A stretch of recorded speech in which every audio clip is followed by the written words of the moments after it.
Haplogroup E versus J. Who is Proto-Semitic, aka Shem? Haplogroup E versus J.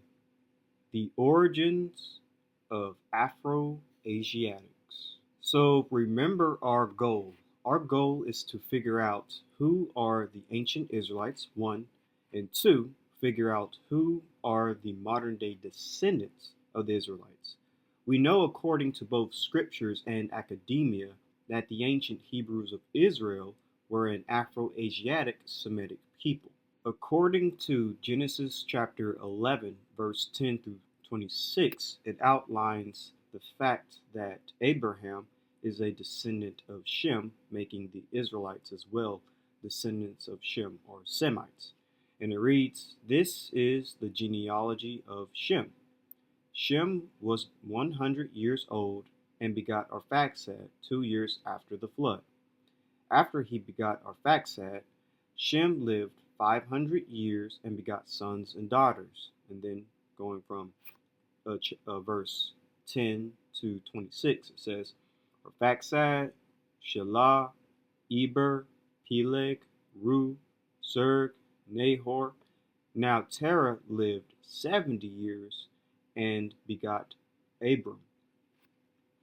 And the Israelites, of course, were a confederation of Iron Age Semitic-speaking tribes of the ancient Near East, and the Hebrew people are mostly taken as synonymous with the Semitic-speaking Israelites. So we're dealing with the Semitic population. And of course, when it comes to Semites, they are Afro-Asiatics. Afro-Asiatic of relating to or being a family of languages widely distributed over southwestern Asia and Africa, including the Semitic and Semitic of relating to or constituting a subfamily of the Afro-Asiatic language family that includes Hebrew. And there's just a chart showing the genealogy. So also remember, the Israelites trace their lineage mostly from the lineage of the father. Their ancestor began with Shem to Israel, which is why they are Semitic. This is why understanding paternal DNA is extremely important to our studies, because we can use Y DNA haplogroups as a guide to the ancient Israelites. As you can see right here is a straight male paternal lineage, Jacob, and then you get to Isaac, and then you get to Abraham, then Terah, then Nahor, Serg, Ru, Peleg, Eber, Selah, Arphaxad, then Shem. It is a straight paternal lineage when you really think about it. And this is why haplogroups are great, because paternal haplogroups, the paternal haplogroup relates to your Y chromosome, and since that is the sex-determining chromosome for men, it is passed down from father to son. So it's a perfect method.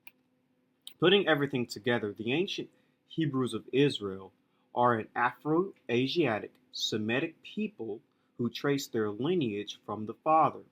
According to genealogy, they are the descendants of Shem, according to their own genealogy. Therefore, we need to know the likely haplogroup of Proto-Afro-Asiatics and Proto-Semites to understand the Y DNA chromosome of the ancient Israelites. So, Proto-Afro-Asiatic and Proto-Semites would be the ancestors of Israel, and all this information can lead us to the modern day descendants of Israel as well. With all that being said, this leaves us with only two options, haplogroup E or haplogroup J. These are the two main ones that people tend to talk about when it comes to a Semitic haplogroup. But let's thoroughly break down which one is the best. So our question is this: haplogroup E or J? Which best fits for the origins of Afro-Asiatic Semites? So what are going to be our methods? So this is going to be a compare and contrast of haplogroup E and J. 1. The location of the origins of Afro-Asiatics. That's one of the methods we will be using. 2. The time period when Afro-Asiatic Semites appeared. And then 3 will be a conclusion and a summary that will basically show us the best fit, whether it's haplogroup E or haplogroup J, for the origins of Afro-Asiatic Semites. With all that being said, let's begin. Haplogroup E versus J. Where is the origins of Proto-Afro-Asiatics and Proto-Semites? When did Proto-Afro-Asiatics and Proto-Semites appear? So, there is the Horn of Africa origins of Afro-Asiatic Semites. Leon Binder, in 1997, proposed a scenario upon linguistic grounds wherein Semitic languages originated in Ethiopia and crossed the Red Sea. And just here's a map showing that they would have crossed the Red Sea and entered into the Middle East. And now you have the Eastern Saharan origins of Afro-Asiatics. This paper on the African origins of the Afro-Asiatic language family, a response to Diamond and Bellwood, and people that were involved in this paper are Christopher Eretz, S.O.Y. Kita, and Paul Newman. And it says, this extensive, well-grounded linguistic research places the Afro-Asiatic homeland in the southeastern Saharan or adjacent Horn of Africa. Denkoff does revise his common Semitic homeland, moving it from solely within Northeast Africa to areas straddling the Delta and Sinai, but continues to place the other 5 branches origins wholly in Africa. Archaeological data suggests a pre-food producing population movement from Africa into the Levant, consistent with the linguistic arguments for a pre-Neolithic migration of pre-Proto-Semitic speakers out of Africa via Sinai. And here's just a map showing you where these Proto-Afro-Asiatics would have been, or Afro-Sans as sometimes they're called. Basically the Eastern Sahara near the Nile River, and in between basically the Nile River and the Red Sea. And now you have the North African origins of Afro-Asiatics. This is from Semitic Languages, outline of a comparative grammar by E. Lipsky. And it says in yellow, this implies that the speakers of Proto-Semitic were still dwelling in Africa in the 5th millennium BC in the Neolithic sublume, circa 5,500 through 3,500 BC, when the Sahara's climate was much wetter, so that erosion took place, as in other moist temperate or subtropical regions, and there was a proper system of rivers and vegetation consisting of grass with trees. A worsening of environmental conditions is indicated in North Africa circa 3500 BC, with disappearance of vegetation, a major faunal break, desertification, and desertion. This might have been the period when the speakers of Proto-Semitic passed through the Nile Delta from the west to the east and reached Western Asia, where written documents of the 3rd millennium BC preserve noticeable traces of pre-Semitic, and in Mesopotamia also a pre-Sumerian substream. Thus, from North Africa, wave after wave of Semitic migrations would seem to have set forth. The earliest of these migrants and those who went furthest to the east were the Akkadians, who journeying along the Fertile Crescent through Palestine and Syria, and crossing over into Mesopotamia, reached northern Babylonia circa 3000 BC and founded the first Semitic empire at Kish. And just to show you the North African origin of Semites, they basically would have came out of North Africa, as you can see, just to visualize it for you. Now you have the Natufian Levantine origins of Afro-Asiatic Semites, and just to show you the map, they would have originated in the Levant and went all throughout the Middle East and Africa. This source right here is In Hot Pursuit of Language and Prehistory by John D. Bulkston, and it reads, "This paper makes an additional inference since there is archaeological and physical anthropological reason to believe that the Natufians were related to modern Semitic-speaking peoples of the Levant. And given the modern distribution of Semitic languages over the area in question, which belong to the larger Afro-Asiatic family, it seems appropriate to suggest that these first farmers of the Levant and their Mesolithic predecessors, including the Natufian culture, were speaking a Proto-Afro-Asiatic language. It may be that Proto-Semitic continued to develop within the Levant and Syria area, since both Ebolites and Akkadian, early Semitic languages, are there attested early, the former around 2400 BC. And this is from the Prehistory of a Dispersal, the Proto-Afro-Sans, Afro-Asiatics, Forming Lexicon. The identification of Proto-Afro-Sans as Natufians and post-Natufians seems to satisfy all the four criteria. Besides the Forming Lexicon, there are sets of reconstructed Proto-Afro-Sans terms pointing to incipient animal breeding.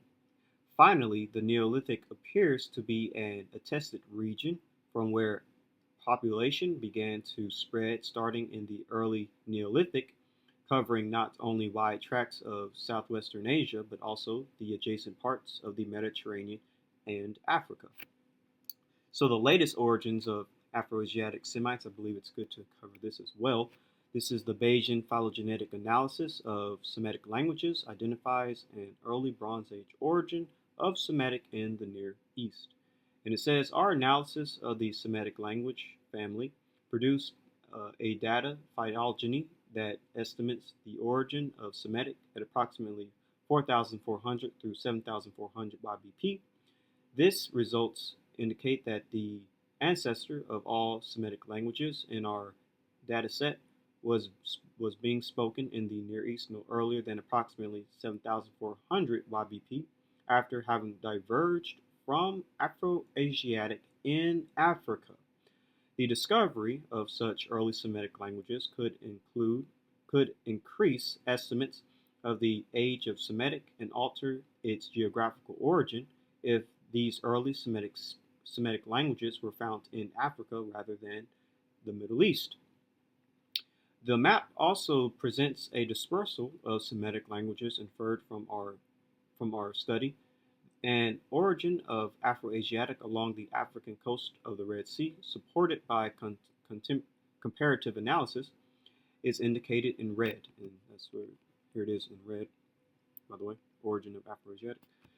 Although other African origins of Afro-Asiatic have been proposed, southwest Ethiopia, the assumed location of the divergence of ancestral Semitic from Afro-Asiatic between the African coast of the Red Sea and the Near East is indicated in italics, and here it is right here as well, ancestral Semitic.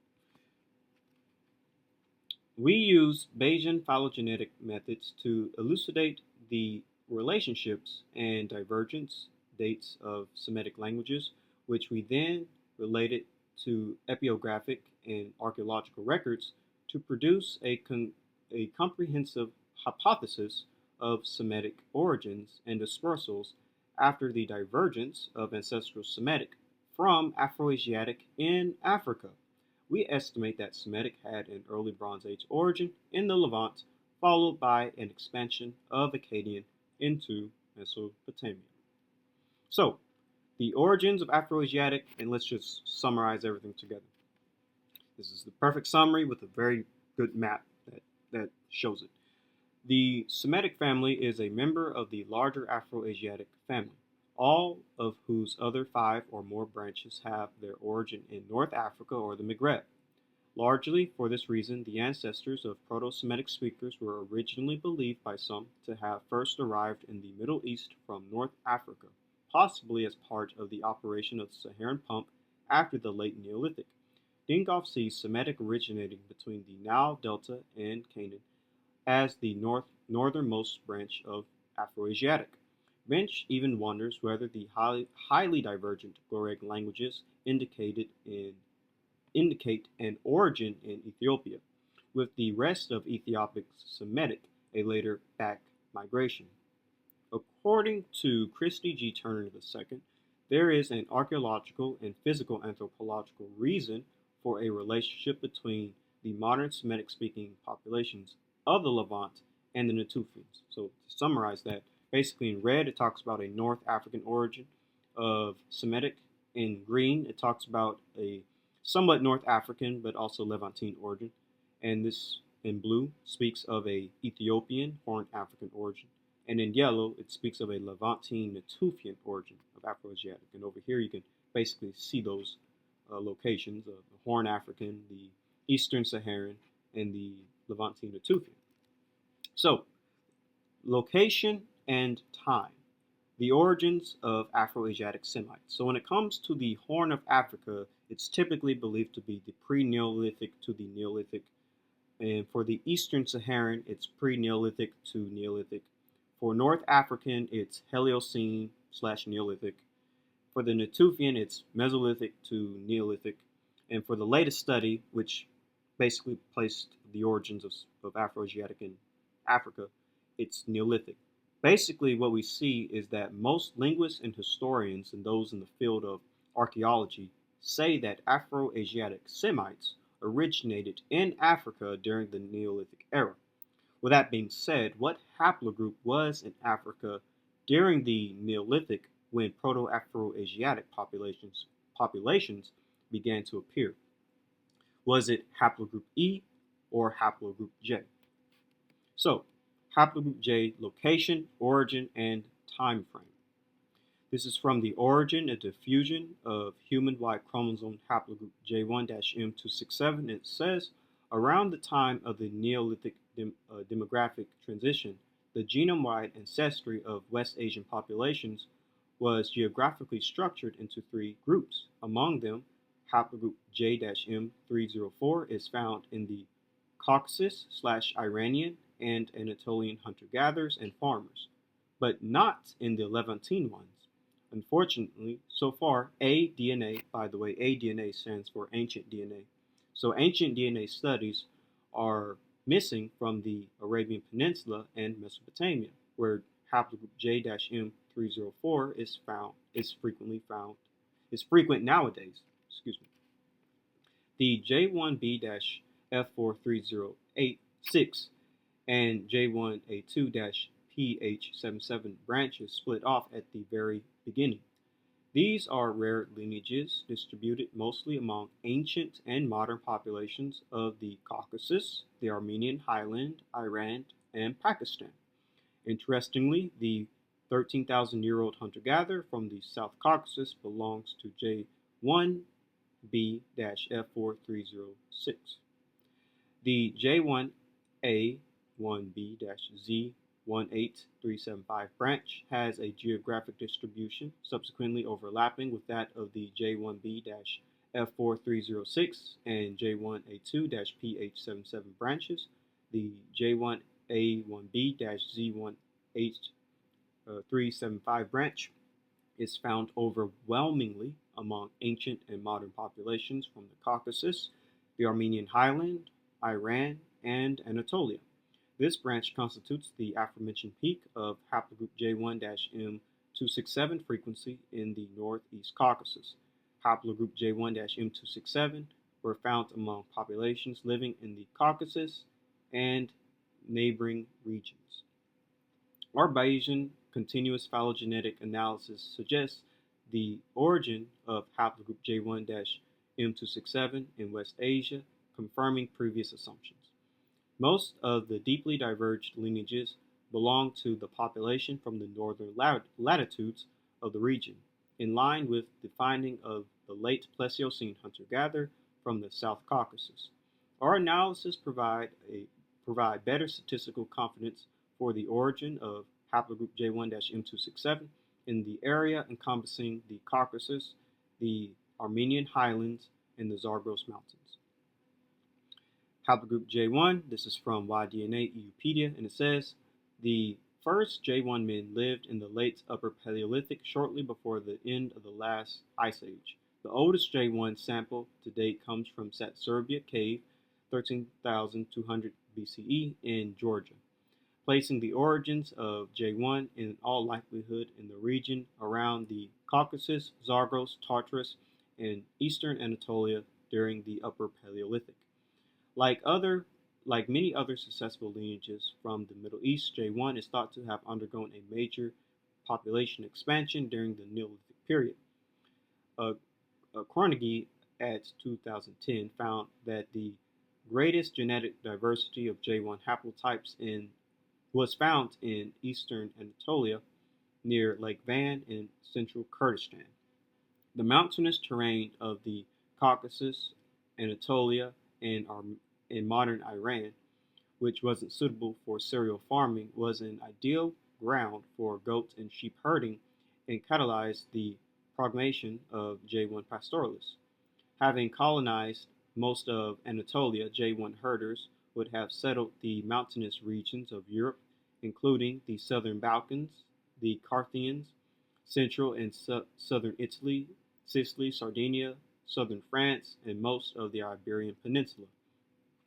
And this is from Haplogroup J2, Y-DNA Wikipedia. Haplogroup J2 is thought to have appeared somewhere in the Middle East towards the end of the last glaciation between 15,000 and 22,000 years ago. The oldest known J2A sample at present were identified in remains from the Hotu Cave in northern Iran, dating from 9,100 through 8,600 BCE, and the Katos Cave in Georgia, dating from 7,940 through 7,600 BCE. This confirms that haplogroup J2 is already found around the Caucasus and the southern Caspian region during the Mesolithic period. So now let's look at the haplogroup E location, origin, and time frame. So this is from the phylogeography of Y chromosome binary haplotypes and the origins of modern human populations, and it says the expansion of Neolithic farmers from the Middle East into Europe is also represented in the NRY data, although suggesting a relatively localized area of impact. As mentioned before, in relation to African NRY history, a Mesolithic population carrying group 3 lineages with the M35/M215 mutation expanded northward from, by the way, M35 and M215 is haplogroup E, mutation expanded northwards from sub-Saharan to North Africa and the Levant. The Levantine population of farmers that dispersed into Europe during and after the Neolithic carried these African group 3 M35/M215 lineages. Group 3 lineages are found in high frequency in Africa and relatively high frequencies in the Middle East and Southern Europe, characterized by the M35/M215 mutations, with occasional occurrences in Central Asia, Pakistan, and America. Most notably, the PN2 transition unites two high-frequency subclades defined by M2-PN1-M108 mutations in sub-Saharan Africa and M35/M215 in North and East Africa, the Mediterranean Basin, and Europe. By the way, PN2 is haplogroup E. They're basically talking about haplogroup E, and M2 is also haplogroup E, as well as PN1 and M180. All of those are just haplogroup E subclades. We suggest that a population with this subclade of the African Yap, which is haplogroup E, DE specifically, but M145, M203, and PN2 cluster expanded into the southern and eastern Mediterranean at the end of the Pleistocene. These lineages would have been introduced then from the Middle East into southern Europe and to a lesser extent northern India and Pakistan, by farmers during the Neolithic expansion. And this study right here is genomic insights into the origin of farming in the ancient Near East. And it says craniometric analysis has suggested an affinity between the Natufians and populations of North or Sub-Saharan Africa, a result that finds some support from Y chromosome analysis, which shows that the Natufians and successor Levantine Neolithic populations carried haplogroup E of likely ultimate African origin, which has not been detected in other ancient males from West Eurasia. And this is from Paleolithic DNA from the Caucasus revealed core of West Eurasian ancestry. And it says such a scenario would also explain the presence of Y chromosome haplogroup E in the Natufians and Levantine farmers, a common link between the Levant and Africa. This is from Ancient DNA from Chalcolithic Israel, reveals the role of population mixture in cultural transformation. And it says, this finding contrasts with both earlier Neolithic and Epipaleolithic Levantine populations, which were dominated by haplogroup E. And this is from Y chromosome diversity, characterized the Gulf of Oman. And it says the role of the Levant in the Neolithic dispersal of the E3B1-M35 sublineages is supported by the data. This paper is carriers of mitochondrial DNA, microhaplogroup L3 basal lineages migrated back to Africa from Asia around 70,000 years ago. And it says, curiously, ancestral E star lineages have been detected in the Arabian Peninsula and the Levant.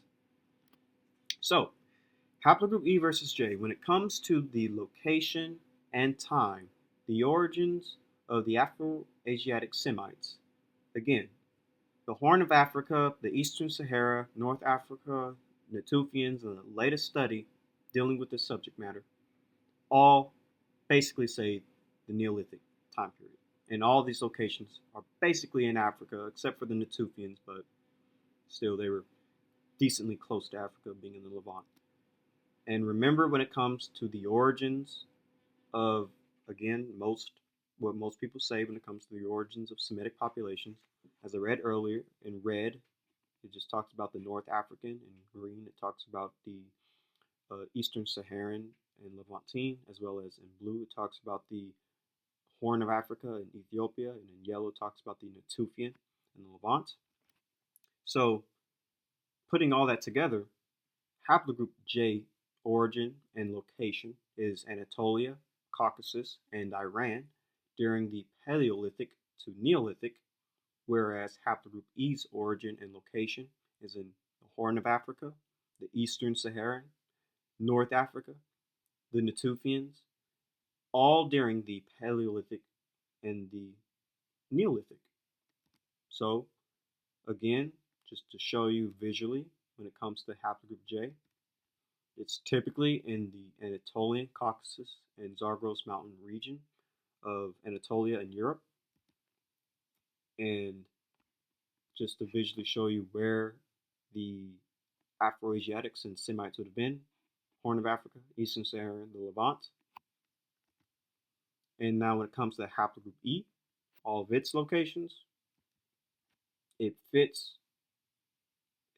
basically in Africa, or it's in the Levant, depending on where you would say E originated in, which does fit the region of Afro-Asiatics and Semites. So, haplogroup J is completely absent in the regions where Proto-Afro-Asiatics and Proto-Semites first arose. Most of the locations for the origins of Proto-Afro-Asiatics and Proto-Semites is in Africa during the Neolithic, when haplogroup E was around. Therefore, from a logical standpoint, based on the location and time period when Afro-Asiatics first arose, it would make no sense to say haplogroup J is Afro-Asiatic or Semitic in origin. Logically, it would seem that haplogroup E is Afro-Asiatic and Semitic. And this leads to my next point. Many linguists and historians and archaeologists do believe that haplogroup E is indeed Afro-Asiatic. The Proto-Afro-Asiatic group carrying the E-P2 mutation may have appeared at this point in time and subsequently gave rise to the different major population groups, including current speakers of the Afro-Asiatic languages and pastoralist populations. This was from the paper Y chromosome E haplogroups, their distribution and implication to the origin of Afro-Asiatic languages and pastoralism. And this is In Hot Pursuit of Language and Prehistory, and it says most of the Afro-Asiatic speakers shared the lineage defined by Yap descendants called PN2-215-M35.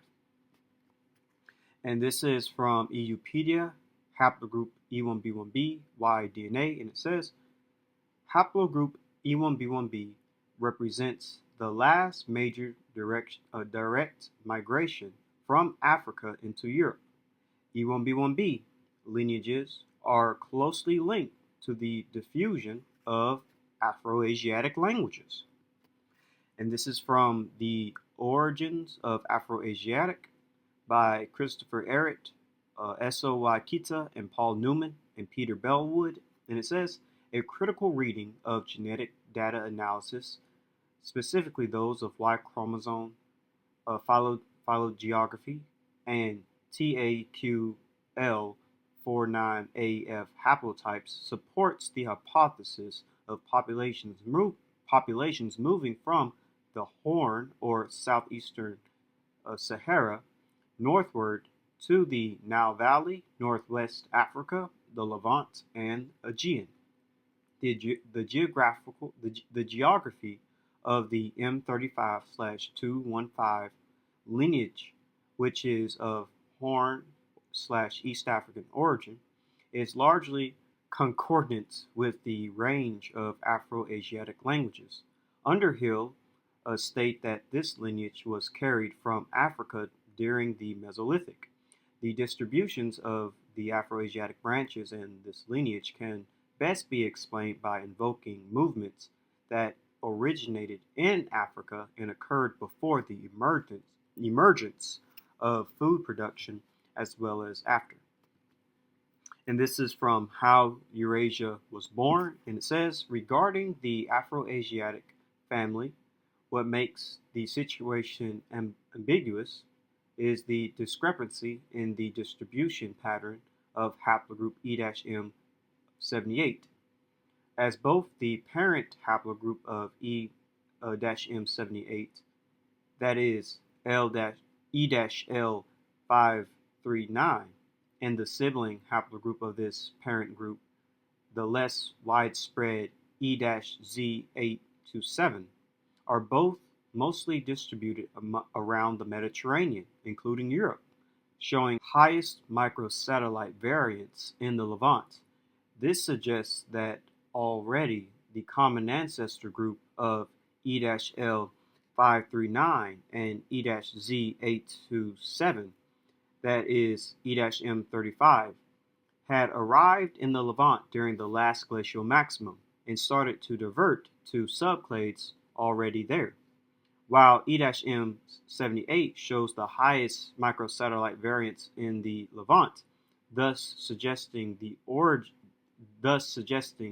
origins of it as well as the entire Afro-Asiatic family there. But Afro-Asiatic language family shows the highest variety in Africa, with Chadic, Berber, Egyptian, and Cushitic all being present in Africa, and only Semitic in Asia. The most simple solution for the discrepancy between high genetic diversity in the Levant and high linguistic diversity in Africa could be that Semitic is a result of a relatively late remigration from North Africa or the ancient Canaan, after ancestors of the other branches of Afro-Asiatic migrated to North Africa. This is also supported by the fact that otherwise E-M78 and even its primary subclades are much older by multiple times than the presumed age of language families characterized in this paper and my earlier papers, as timing of TMRCAs of its primary subclades is the following: 10,000 BCE for E-1902 and 9,900 BCE for E-Z1919. And this paper is from the Genetic Linguistic Inference, and it says, focusing on the green cluster, figure 5.5.4 reflects the mutations within this cluster are variants of the E-Z827 haplogroup. An interesting study from 2016, Lizards was able to extract 3 ancient DNA samples from a Natufian archaeological site in Israel. As the reader may recall from section 2 above, the Natufians were the last hunter-gatherers of Southwest Asia. 2 of the samples belong to E-PF1961, which is an ancestral marker for E-M34. The E-M34 mutation has a wide distribution currently found in populations of Mediterranean Europe, Southeastern Europe, the Middle East, North Africa, and East Africa. For linguistics, the E-M34 mutation is significant as it represents a potential back to Africa marker that co-expanded from Southwest Asia into East Africa with goat and sheep herders about 6,000 years ago. This Neolithic migration, as the reader may recall from section 3 above, appears to have carried Afro-Asiatic languages from Southwest Asia to East and North Africa. The ancient Natufian Y chromosome data, as just presented, supports this position because the E-PF1961 mutation is an upstream marker from E-M34. Thus, E-M34 probably evolved in the Middle East. Additional analysis of contemporary genetic data also supports Middle Eastern and agricultural origins of Afro-Asiatic languages in East Africa. Corneri at 2004 suggests that E-M34 arose in the Levant based on their interpretation of the data and wider distribution of this marker outside of Africa. Additionally, Cascites at 2008 date the E-M123 mutation in the Middle East to about 11,000 years ago, which potentially places the evolution of the downstream E-M34 mutation during the Southwest Asian Neolithic. And so Christopher Eretz and Shamarka Kita have suggested that the geography of E1B1B lineages coincides with the distribution of Afro-Asiatic languages. And that's actually true. If you look at a map, just a simple map of the distribution of Afro-Asiatic languages and the distribution of Haplogroup E, you do basically see a perfect overlap between this Afro-Asiatic and Haplogroup E. And, I'm one to say that that's not a coincidence. That is something very important to look into and to recognize. Now, some of you might say, well, what if Afro-Asiatic Semites originated in the Levant? Would this give Haplogroup J a chance at being Semitic? And it wouldn't, because the Semites that originated in the Levant, their ancestors would have been the Natufians, and Natufians carried Haplogroup E. Furthermore, Haplogroup J wasn't even present in the Levant until the Bronze Age, when Semitic languages were already being spoken. This is from Origin and Diffusion of Human Y Chromosome Haplogroup J1-M267, and it says, around the time of the Neolithic demographic transition, the genome-wide ancestry of West Asian populations was geographically structured into 3 groups. Among them, haplogroup J-M304 is found in the Caucasus / Iranian and Anatolian hunter-gatherers and farmers, but not, pay attention what's in yellow, but not in the Levantine ones. Unfortunately, so far, aDNA or ancient DNA studies are missing from the Arabian Peninsula and Mesopotamia, where haplogroup J-M304 is frequent nowadays. Ancient DNA from Chalcolithic Israel reveals the origins of population mixture in cultural transformation, and it reads, this finding contrasts with both earlier Neolithic and Epio-Paleolithic Natufian Levantine populations, which were dominated by haplogroup E. Now pay attention what's in blue.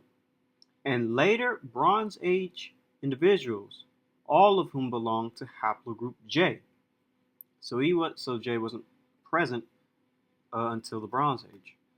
This paper says the same thing, and it's called Continuity and Admixture in the Last 5 Millennium of Levantine History from Ancient Canaanite and Present-Day Lebanese Genome Sequences. And it says, we compiled frequencies of Y chromosome haplogroups in this geographical area and their changes over time in a data set of ancient and modern Levantine populations. And note, similarly to Lizard's study, that haplogroup J was absent in all Natufian and Neolithic Levantine male individuals examined thus far, but emerged during the Bronze Age in Lebanon and Jordan, along with ancestry related to Iran Chalcolithic. And here's another study dealing with it. Paleolithic DNA from the Caucasus revealed core of West Eurasian ancestry.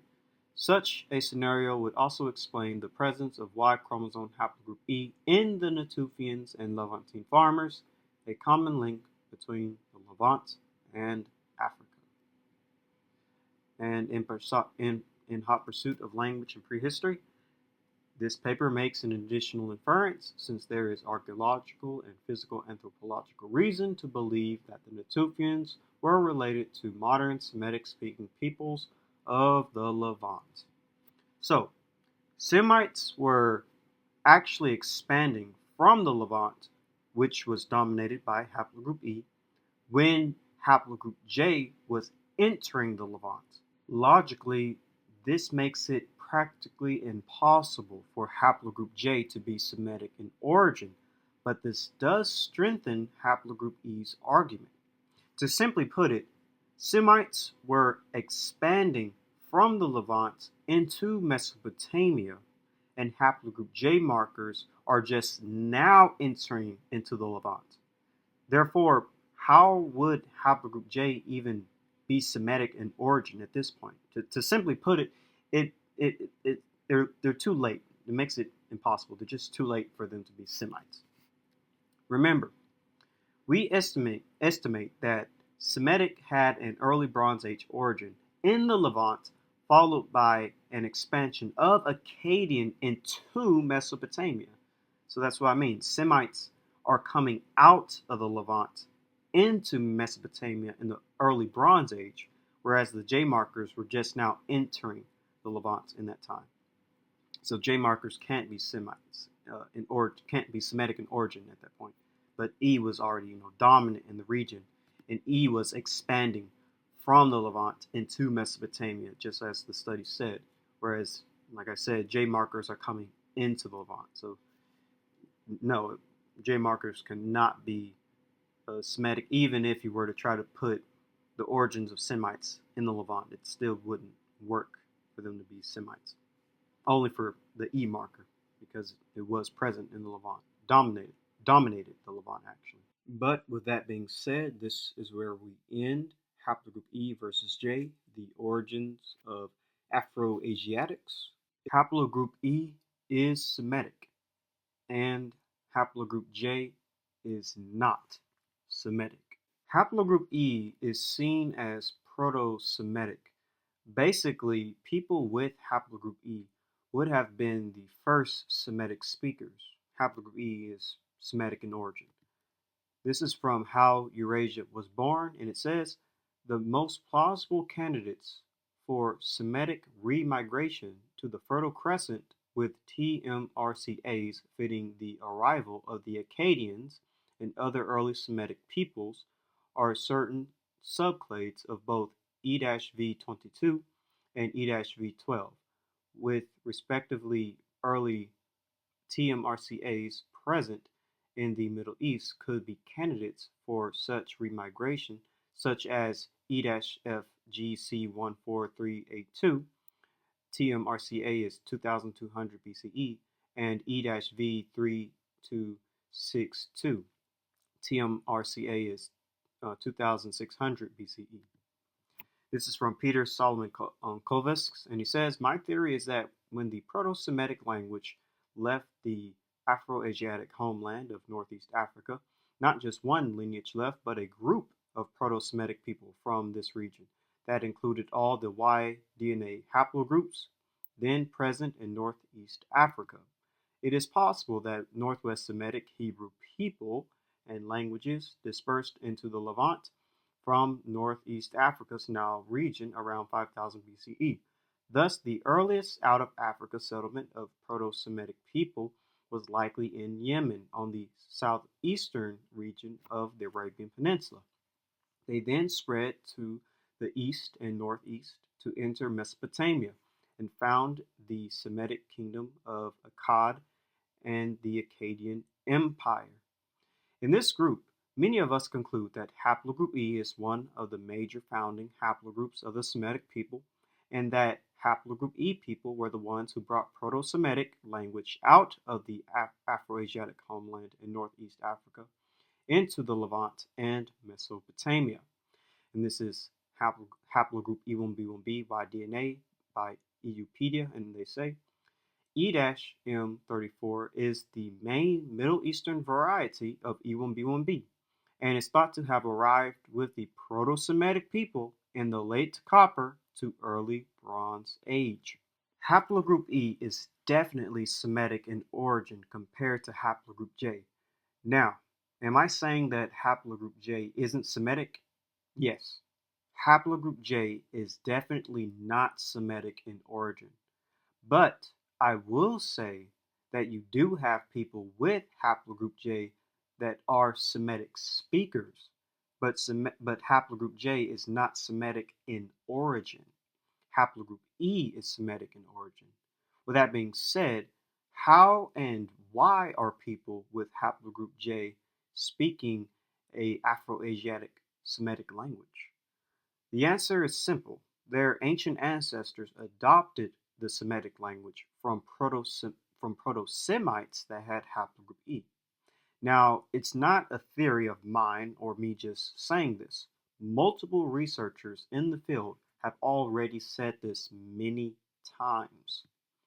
This is from haplogroup J1 by DNA from Eupedia, and it says, looking at the map of J1-P58, it is easy to assume that P58 is a marker of Arabic ancestry because it reaches its maximum frequency in and around the Arabian Peninsula.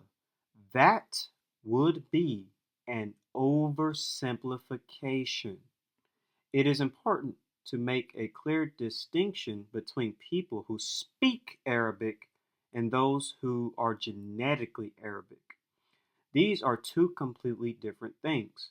For comparison, people who speak languages descended from Latin, such as French, Spanish, Portuguese, Italian, Romanian, are not necessarily descendants of the ancient Romans of Latium. Even those who do may not have more than a tiny fraction of their genome which was inherited from actual Roman ancestors. This is why most Romance language speakers today cannot be considered as genetically Roman. Most present-day Arabic speakers outside the Arabian Peninsula are likewise only very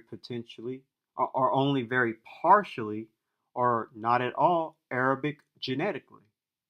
In the northern half of the Middle East, most of the people who call themselves Arabs of today are in fact mainly descendants of other historic peoples, such as the Phoenicians, Assyrians, Babylonians, or even the Hurrians. Most of these people are predominantly J2, with many minor haplogroups like E1B1B, G, J1, L, Q, R1A, R1B, and T. The other subclades of J1 cannot be considered to be the paternal descendants of the first speakers of Arabic. These other J1 lineages were Arabicized alongside other haplogroups like J2 and Q1b, etc. Likewise, J1-P58, E-M34, it is also shared with their Semitic cousins, the Jews. Haplogroup E1B1B is considered the primary candidate for the origin and dispersal of Afro-Asiatic languages across northern and eastern Africa and Southwest Asia. The Semitic languages appear to have originated within the subclade of E-M34 branch of E1B1B. And this paper is haplogroup J1 is definitely not Semitic in origin. This is from haplogroups.org, and it says haplogroup J1 is not a Semitic haplogroup in origin. However, genetically, we cannot call this haplogroup Semitic because Semitic people mainly have the FGC11 lineage of this haplogroup in those areas. As Arabic society is mainly based on a unique cluster of J1 haplogroup FGC11, it is wrong to call all people with J1 as Semitic. In this case, we cannot attribute haplogroup J1 to Semitic origin. In fact, it is apparent that there are various clusters of J1 among Caucasian, European, and South/Central Asian people, especially in the Caucasus. The Caucasus. J1 seems in high or medium amounts among various ethnic groups, and just going to name some of the ethnic groups, such as Chechens and Avars and the Saracens and other groups like that. All these peoples speak various languages which are bound up with Northeast Caucasian languages, Northwest Caucasian languages, and Turkic languages. And European people having J1 also speak Indo-European languages rather than Semitic languages. So blue bar means J1-FGC11, which is a unique lineage among Arabs. On the other hand, the other lineages would seem among Europeans, Caucasians, and Turks rather than Arabs. This means J1 haplogroup isn't of Semitic origin. So I'm just going to show you a closer image. So what you see here in blue, basically the Middle East, this is the FGC11 branch of haplogroup J, and it's only one particular branch, only seen in the Middle East. But you see a variety of various J branches all throughout the Caucasus and Europe. Here are all the other J branches, all the other subclades of J that you find in parts of Europe and around. So it's very intriguing that you only really see one particular type of J in the Middle East, but you see a more diverse group of J in Europe. So it is also known that the mostly seen haplogroups in Afro-Asiatic speakers is the lineages of E1b, such as V12, V32, and M81. E1b is one of the most common haplogroups in Semitic people in the Levant and Mesopotamia.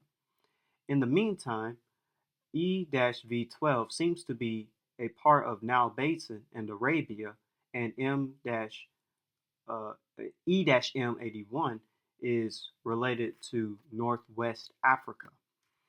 Based on Arab genealogical tradition, the Adonites are Arab-derived Arabs, whereas Quatanite tribes are thought to be pure Arabs, which we talked about in the past, the local people of Arabia.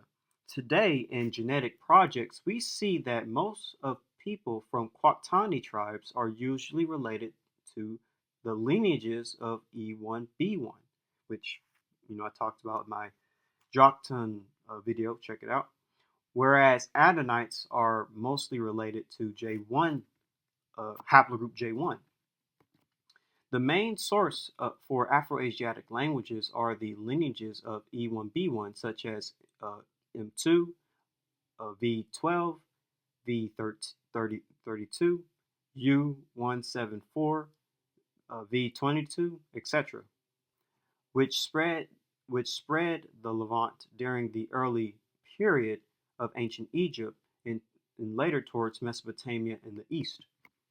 Semitic languages such as Hebrew, Arabic, and Amharic are characterized under the Afro-Asiatic language family.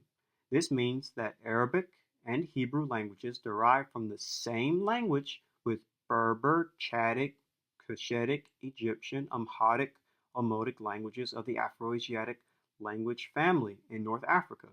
Today we see that the most of Afro-Asiatic people are E1B1B haplogroup, especially the lineages of V12, V32, and M81. And we see a great variety of E1B lineages among both Semitic and Afro-Asiatic people, whereas only FGC11 lineage of J1 is present among Afro-Asiatic Semitic people. And it is also impossible to see J1 haplogroup among several Afro-Asiatic people such as Berbers. According to the theory, Afro-Asiatic languages spread to Asia via E1B haplogroup, not J1 haplogroup. It is historically known that a ruling elite class of Afro-Asiatic people, Akkadians and Assyrians, etc., also invaded the north of Mesopotamia and brought their Afro-Asiatic languages to the central and northern parts of Mesopotamia during the period of Akkadians and Babylonians. Elite dominance model of E1B1B1 might be supposed for Akkadians, Assyrians, and Babylonians. In this case, since it might be theorized that Sumerian was the main language of the ancient Mesopotamians before Afro-Asiatic E1B overwhelmed Mesopotamia, elite dominance model. And so here's a paper, How Eurasia Was Born, and it says certain distribution patterns suggest that this eastward expansion of the Indo-European family occurred through northern Mesopotamia, south of the Armenian highlands, for long populated by speakers of Chaldean languages and ancient Indo-European lineages, presumably populating northern Mesopotamia, before the Akkadian conquest. Lineages suggesting migrations to have occurred from Anatolia to northern Mesopotamia include subclades of J2A-M47, J2B-Y22075, J2B-Z43946, and J1-FGC6064, suggesting an Indo-European population in eastern Syria and northern Mesopotamia before the Semitic expansion. So J being associated with Indo-Europeans. This paper, Genetics, Egypt, and History, Interpreting Geographical Patterns of Y chromosome Variation, and it says, it can be postulated that select M35 carriers, speakers from Africa of a stage of ancestral Semitic, pre-Proto-Semitic, entered the Near East. Now here's the important thing to hear in blue. Where indigenous peoples adopted it, and via ongoing language shift and population growth, eventually became innumerably greater than the original speakers of the ancestor. So originally, early Semites had haplogroup E, then other people adopted it, and they became more numerous. This is from In Hot Pursuit of Language and Prehistory, and it says the presence of Semitic in the Near East might be explained as follows. Early pre-Proto-Semitic speakers would have migrated into Syrio-Palestine before the Neolithic, being taken by their M35 bearers, specifically M35/M78, and adopted by populations bearing M89 lineages. So again, haplogroup E speaking Semitic, and other people adopting the language. So what's M89, by the way? So M89 is also known as haplogroup F, or FM89, and it represents 90% of the paternal lineages outside of Africa. So here's just a map showing you haplogroup F. So the vast majority of individual males with F-M89 fall into its distinct descendants, haplogroup GHIJK. Haplogroup GHIJK branches subsequently into two distinct descendants, G and HIJK. HIJK in turn splits into H and IJK. The descendants of the haplogroup IJK include the clades I, J, K, and ultimately several major haplogroups descend from K, namely haplogroups M, N, O, P, Q, R, S, L, and T. And of course, we have haplogroup IJ, is a human Y chromosome DNA haplogroup, an intermediate descendant of haplogroup IJK, as I just said, formerly known as F-L15. The intermediate descendants of IJK are haplogroup I and haplogroup J. Its sole sibling is K, which includes most of the world's male population. So when that paper was talking about how these FM89 lineages adopted Semitic, this would include the haplogroup J marker because it's a M89 lineage. So as we can see, haplogroup E is definitely Semitic in origin, and haplogroup J is not Semitic in origin. Rather, it adopted the Semitic language. The only lineage that's actually really seen as Semitic from all the other sub-lineages of haplogroup J is J-P58. The other branches of J aren't seen as Semitic or Afro-Asiatic in origin. This also includes all of the rest of haplogroup J other than, of course, JP58. This is from haplogroup J1 YDNA from Wikipedia, and it says J1-P58 is by far the most widespread subclade of J1. It is a typically Semitic haplogroup, making up most of the population of the Arabian Peninsula, where it accounts for approximately 40% to 75% of male lineages. So here is P58, and like I said, it's the one that's typically seen as quote-unquote Semitic. But remember, this is only one subclade out of all the rest of haplogroup J1. Only one is seen as Semitic. Everything else is seen as non-Semitic, like it's seen as European and Anatolian and Caucasus and stuff like that. It's typically seen as non-Semitic speakers. And again, even if you were to look at J2, remember, P58 is only one branch of the entire haplogroup of J, because of course we got to keep in mind that there's a J1 and a J2, and of course J2 is seen in Iran and Eastern Mediterranean and India and Europe and places like that, seen in ancient European populations like the Minoan Greeks, and other parts of Europe and the Caucasus and places like that. And here is just more of haplogroup J seen in Neolithic Iran and other parts of the world. So again, with P58 only being the Semitic branch of J, really again makes it very unlikely for J to be Semitic, because it's only one tiny subclade out of a bunch of other subclades that's seen as Semitic. Doesn't really make sense.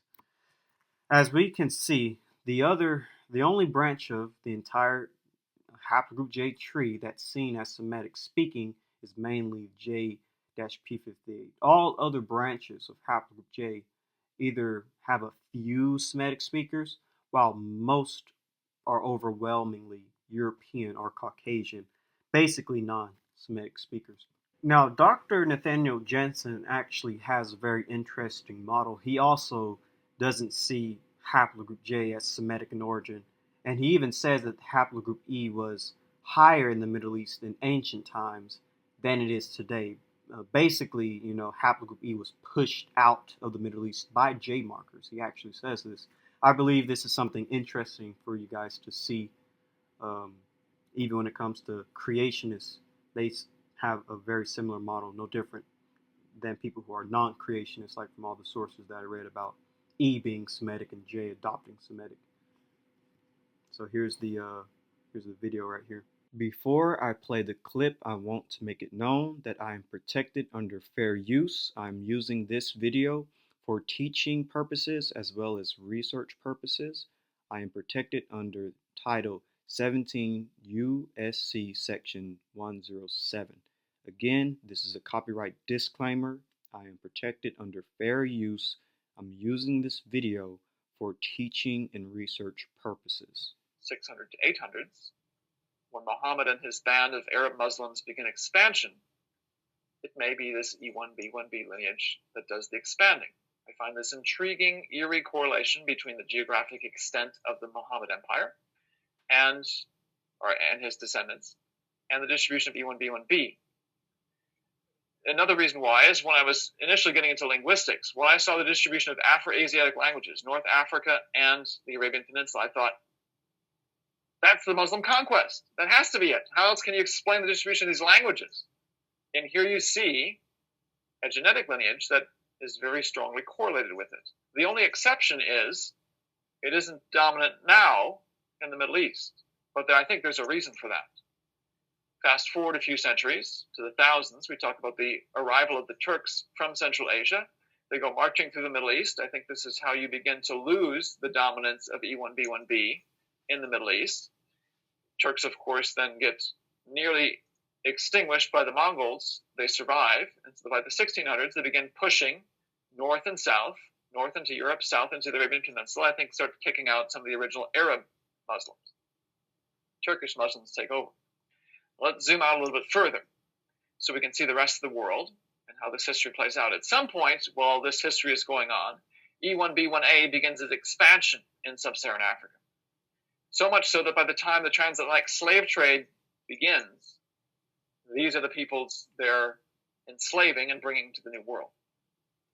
And that sequence of events, I think, explains the distribution of these lineages that we see today. It raises new questions. I think it explains, basically what I'm saying is I think this is originally an African lineage that gets into Arabia, expands this direction and that direction, and then gets replaced by Turkish peoples who don't quite get as dominant in these directions. New questions. Yes, these people share a common ancestor. Who were they? What did they look like? So let me back up for a sec.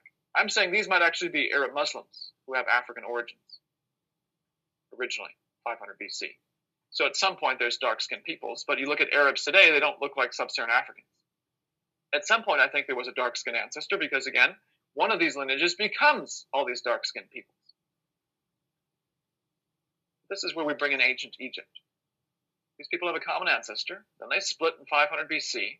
This, I'm saying, looks like it probably became the Arab Muslims who then went conquering and remained the dominant lineage in North Africa, but got replaced by Turkish people in the Middle East. These people went on to dominate sub-Saharan Africa. Well, the geographic connection between this group and this group flows right through here. The main takeaway from the video is that non-Semitic haplogroup J groups pushed haplogroup E out of the Middle East into Africa. His model is a bit different, but it's similar enough, and I find it, to be very interesting. Main takeaway is that haplogroup E are Proto-Semites, ancestral Semites. They were the first Semitic speakers. Basically, they are Semitic in origin. But haplogroup J is not Semitic in origin. Only one lineage, only one branch of haplogroup J migrated into the Middle East, and that lineage adopted the Semitic language from haplogroup E. Therefore, I would say, yes, you do have branches of haplogroup J that speak Semitic languages, but they are not the originators of the Semitic language. That title belongs to haplogroup E. But with that being said, this is where we end. Haplogroup E is Semitic and haplogroup J is not Semitic. The Proto-Semitic genome, haplogroup E versus J.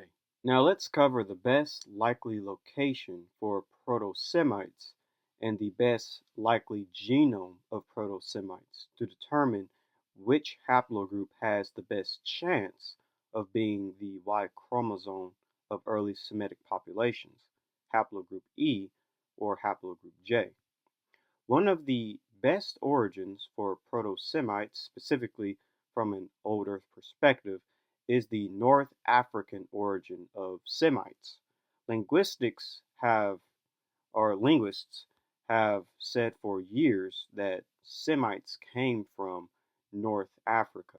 This is from Semitic Languages Outline of a Comparative Grammar by E. Lipsky, and it says, this implies that the speakers of Proto-Semitic were still dwelling in Africa in the 5th millennium BC in the Neolithic subplume, circa 5,500 through 3,500 BC, when the Sahara's climate was much wetter so that erosion took place, as in other moist, temperate, or subtropical regions, and there was a proper system of rivers and vegetation consisting of grass with trees.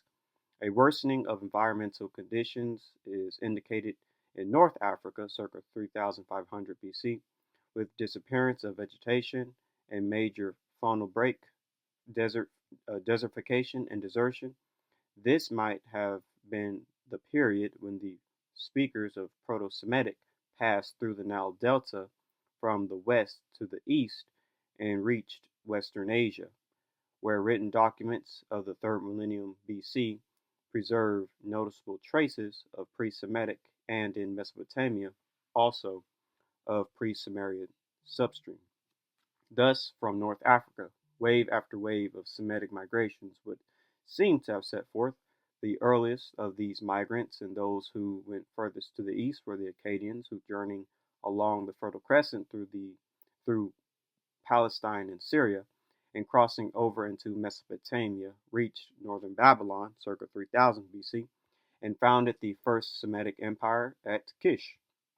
But it's not just old books and papers or outdated information that says this. Even the latest papers on the origins of Proto-Semites states that Semites came from Africa. The Bayesian phylogenetic analysis of Semitic languages identifies an early Bronze Age origin of Semitic in the Near East covers this. And it says, our analysis of the Semitic language family produced a data phylogeny that estimates the origin of Semitic at approximately 4,400 through 7,400 YBP. This results indicate that the ancestor of all Semitic languages in our data set was being spoken in the Near East no earlier than approximately 7,400 YBP after having diverged from Afro-Asiatic in Africa. The discovery of such early Semitic languages could increase estimates of the age of Semitic and alter its geographical origin if these early Semitic languages were found in Africa rather than the Middle East. Also, the map also presents the dispersal of Semitic languages inferred from our study, An origin of Afro-Asiatic along the African coast of the Red Sea, supported by comparative analysis, is indicated in red, although other African origins of Afro-Asiatic have been proposed, such as southwest Ethiopia. The assumed location of the divergence of ancestral Semitic from Afro-Asiatic between the African coast of the Red Sea and the Near East is indicated in italics. We used Bayesian phylogenetic methods to elucidate the relationships and divergence dates of Semitic languages, which we then related to epigraphic and archaeological records to produce a comprehensive hypothesis of Semitic origins and dispersals after the divergence of ancestral Semitic from Afro-Asiatic in Africa. We estimate that Semitic had an early Bronze Age origin in the Levant, followed by an expansion of Akkadian into Mesopotamia. So, if Semites came from North Africa, then they would have carried haplogroup B.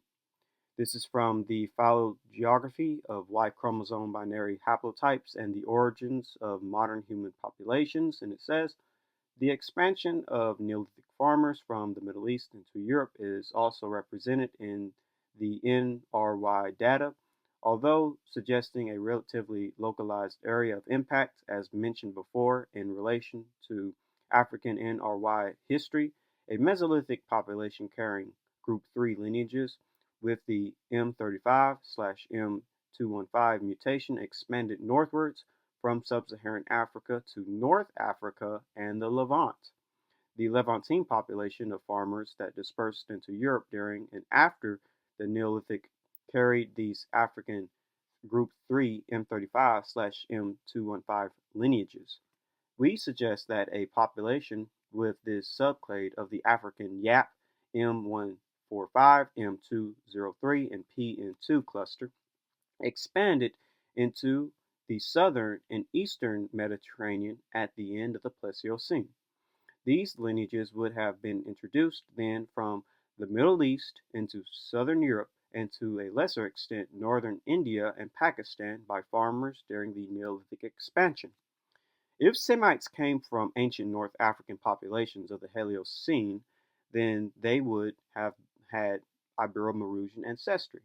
This Ibero-Maurusian DNA would have been carried by Proto-Semites into the Middle East. Furthermore, Ibero-Maurusians also had haplogroup B. This is from Paleolithic DNA from the Caucasus revealed core of West Eurasian ancestry, and it says, our co-modeling of Epipaleolithic Natufians and Ibero-Maurusians from Tephra-Alt confirms that the Tephra-Alt population was mixed. But instead of specifying gene flow from the ancestors of Natufians into the ancestors of Tephra-Alt as originally reported, we inferred gene flow in the reverse direction into Natufians. The Neolithic population from Morocco, closely related to Tephra-Alt, is also consistent with being descendant from the source of this gene flow and appears to have no admixture from the Levantine Neolithic. If our model is correct, Paleolithic Natufians trace part of their ancestry to North Africa, consistent with morphological and archaeological studies that indicate a spread of morphological features and artifacts from North Africa into the Near East. Such a scenario would also explain the presence of Y chromosome haplogroup E in the Natufians and Levantine farmers, a common link between the Levant and Africa. So basically, an Ibero-Maurusian source came into the Levant and mixed with the Natufians, which is why the Natufians have some Ibero-Maurusian ancestry, rather than Natufians going into North Africa. And all this connects with Semites coming out of North Africa, going into the Levant, or the ancestors of Semites coming out of North Africa, going into the Levant. And we can actually go a little bit further when it comes to haplogroup E as well. Pleistocene North African genes link Near East and Sub-Saharan African human populations.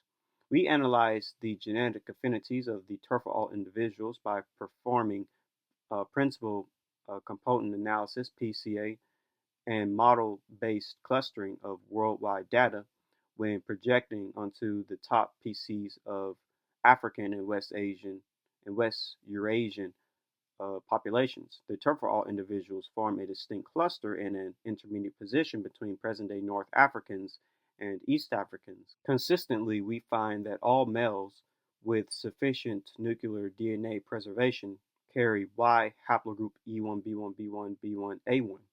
The closely related E1b1b1b haplogroup has been reported for Epio-Paleolithic Natufians and pre-Pottery Neolithic Levantines. Unsupervised genetic clustering also suggests a connection of Turfal to the Near East. The three major components that comprise of Turfal genes are maximized in early Heliocene Natufians, East African hunter-gatherer Hazard from north-central Tanzania, and West Africans. We calculated outgroup statistics of the form across worldwide ancient and present-day test populations. Consistent with previous analysis, we find that ancient Near Eastern populations, especially Epio-Paleolithic Natufians and early Neolithic Levantines, show the highest outgroup values with Turfal. And so this is from Projecting Ancient Ancestry in Modern-Day Arabians and Iranians. A key role of the past exposed Arabo-Persian Gulf on human migrations. And it says, also, the ancient Ibero-Maurusian specimens could be in part descendants of basal Eurasians, as they have a shared genetic affinity with early Heliocene Near Easterners, best proxy are the Natufians, and 1/3 of input from sub-Saharan Africans, a mixture between West and East Africans. Thus, so far, Southwest Asia is still the best possible probable homeland for the hypothetical basal Eurasian population. Modern-day Saudi Arabian and Yemeni samples clustered tightly with the lower left quadrant, overlapping with the three Natufian samples, and were close to the Levant PPNB pre-Pottery Neolithic B and PPNC pre-Pottery Neolithic C, the Levant and Levant Bronze Age samples.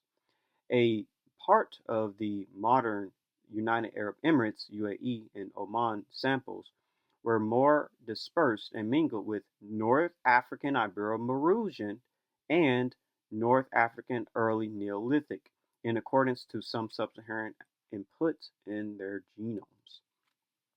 And this is from How Eurasia Was Born, and it says, the most simple solution for the discrepancy between high genetic diversity in the Levant and high linguistic diversity in Africa could be that Semitic is a result of a relatively late remigration from North Africa or the ancient Canaan after ancestors of the other branches of Afro-Asiatic migrated to North Africa. And this is from Genetics, Egypt and History, Interpreting Geographical Patterns of Y chromosome Variation. It says, it can be postulated that select M35 carriers, speakers from Africa of a stage of ancestral Semitic, pre-Proto-Semitic, entered the Near East. So you can see as everything's coming together, these E markers speaking ancestral Semitic coming out of Africa into the Near East, bringing this Ibero-Maurusian DNA and passing along this Natufian DNA. And this is from In Hot Pursuit of Language and Prehistory. The overall pattern is consistent with a model of the first speakers of Afro-Asiatic having emerged in or near the Horn of Africa or the Nile Valley. The presence of Semitic in the Near East might be explained as follows. Early pre-Proto-Semitic speakers would have migrated into Syrio-Palestine before the Neolithic, being taken by their M35 bearers, specifically M35/M78, and adopted by populations bearing M89 lineages.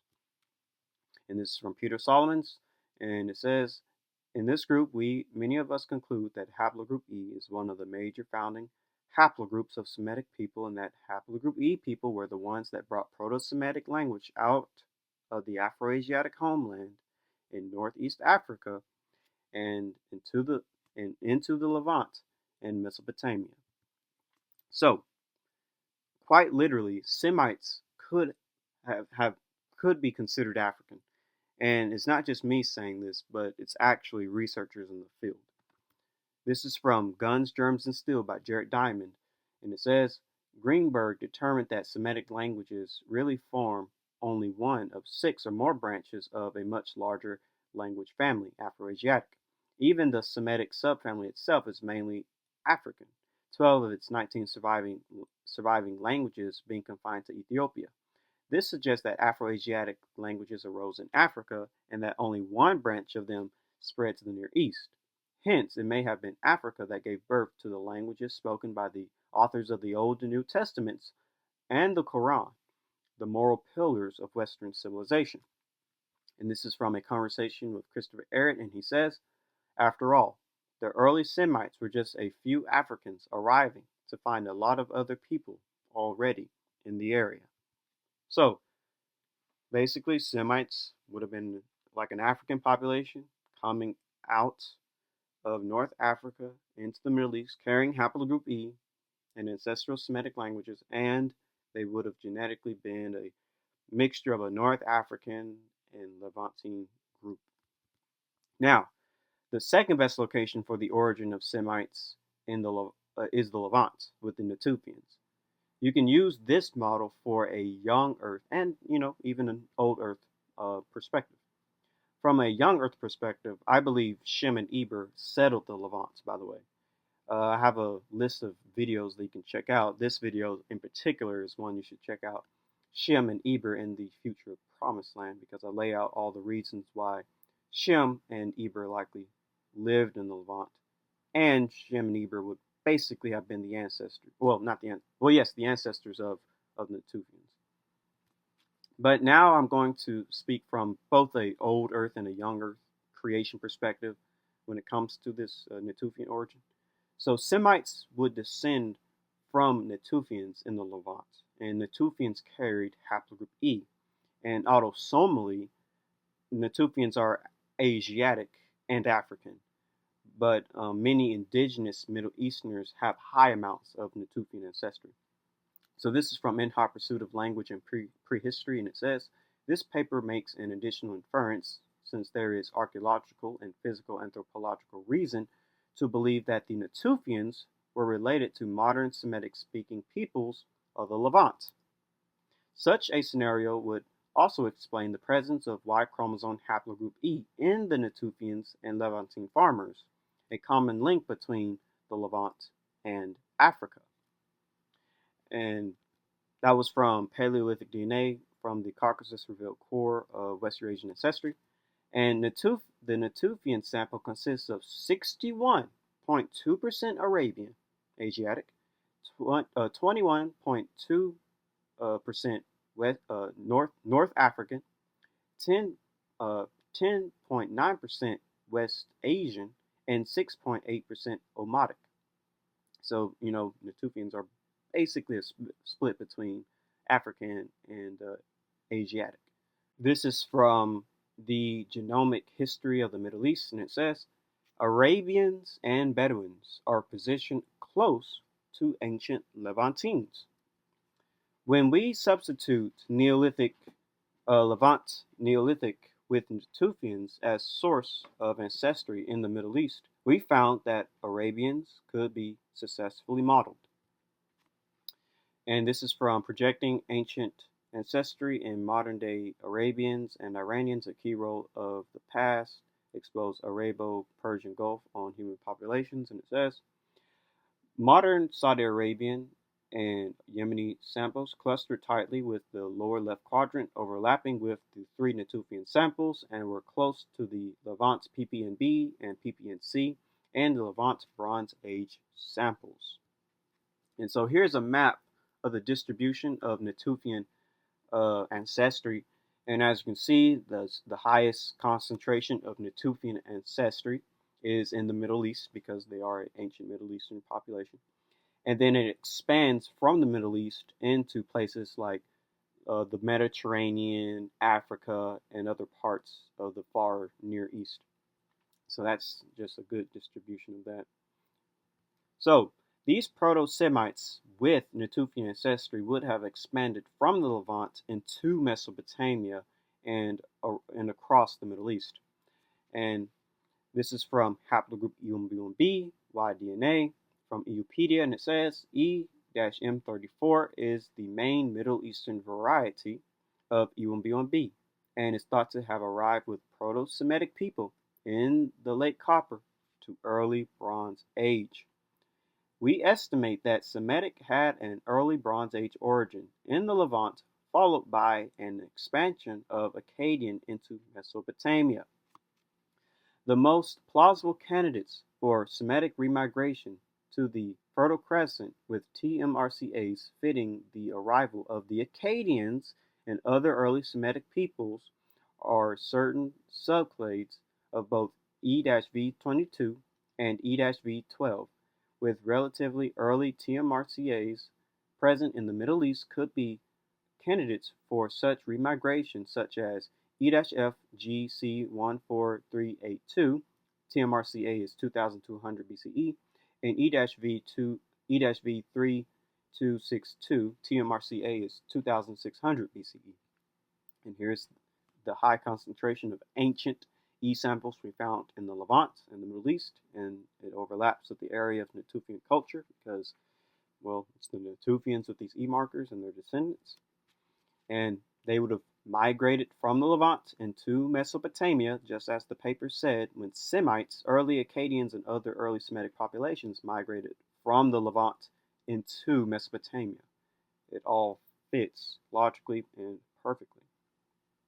And we can see them also dispersing throughout other parts of the Near East, going into Arabia, going into the Horn of Africa and North Africa. So if you look at a map detailing the distribution of Afro-Asiatic languages, Haplogroup E, and Natufian ancestry, everything overlaps with one another, and it overlaps with one another perfectly. The Natufian origins is by far one of the best candidates for the origins of Proto-Semites. So again, here's the area of Natufian culture, but here is the distribution of Haplogroup E. Here is the distribution of Afro-Asiatic and Semitic, and here is the distribution of Natufian ancestry. And as you can see, all of it overlaps, and I don't think that is a coincidence. It is likely that Haplogroup E is Semitic, it is Afro-Asiatic, and Natufians is what the autosomal DNA would be of a Proto-Semite. And of course, when it comes to Abraham, his ancestors lived in that typical area of the Natufian culture. His ancestors coming from Ur of Kasdim, which was built by Natufians, by the way. I cover that in other videos. And, going into the land of Canaan. So, basically, the two best origins of Semites is one, the Natufians, whether if you want to use an old Earth or a young Earth perspective for it, or you have the North African origin of Semites, and for that it's pretty much strictly old Earth. But basically, Semites came from North Africa, and if Semites came from North Africa, they would literally be Africans. And if Semites came from Natufians, then they would have African ancestry. Either way, early Semites did have some type of African or Hamitic influences in their genome. We can see this even in the Book of Jubilees when it comes to Eber and Azurad, and check out my video detailing that subject. Eber and Azurad, who are the descendants of Cush, detailing the fact that early Semitic people mixed with Hamitic people, which is why logically it will make sense for Semites to have some type of African DNA, whether it's an old Earth or young Earth. So, but basically to sum everything up from that video, Eber married Azurad, who is the daughter of Nimrod, and Nimrod is the son of Cush, and Cush is the son of Ham. Book of Jubilees, chapter 8, verse 9 through 10 says, Eber, and he took unto himself a wife, and her name was Azurad, the daughter of Nimrod. She bare to him a son, and called his name Peleg. The Book of Jubilees mentions the name Nimrod, the Greek form of Nimrod, only as being the father of Azurad, the wife of Eber, and the mother of Peleg. This account would thus make Nimrod an ancestor of Abraham and hence all Hebrews. In Genesis chapter 10 verse 8 says, Cush begot Nimrod, and he began to be a mighty one on the earth. And so basically, in the lineage of the Hebrews, you would have ancient African ancestry, because Eber is, in a sense, the first Hebrew. His name means Hebrew, to cross over, and his wife was Azurad, a Hamitic Cushite, African basically. So there's definitely a African component within the early Hebrew people. So basically, descendants of Shem were mixing with Hamites early in their Genesis, even before the birth of Abraham. Remember, Eber is long before Abraham. So even before Abraham, you had this Hamitic-Semitic union. And the union of Eber and Azurad fits well with the Natufians' genetic makeup being both Asiatic and African.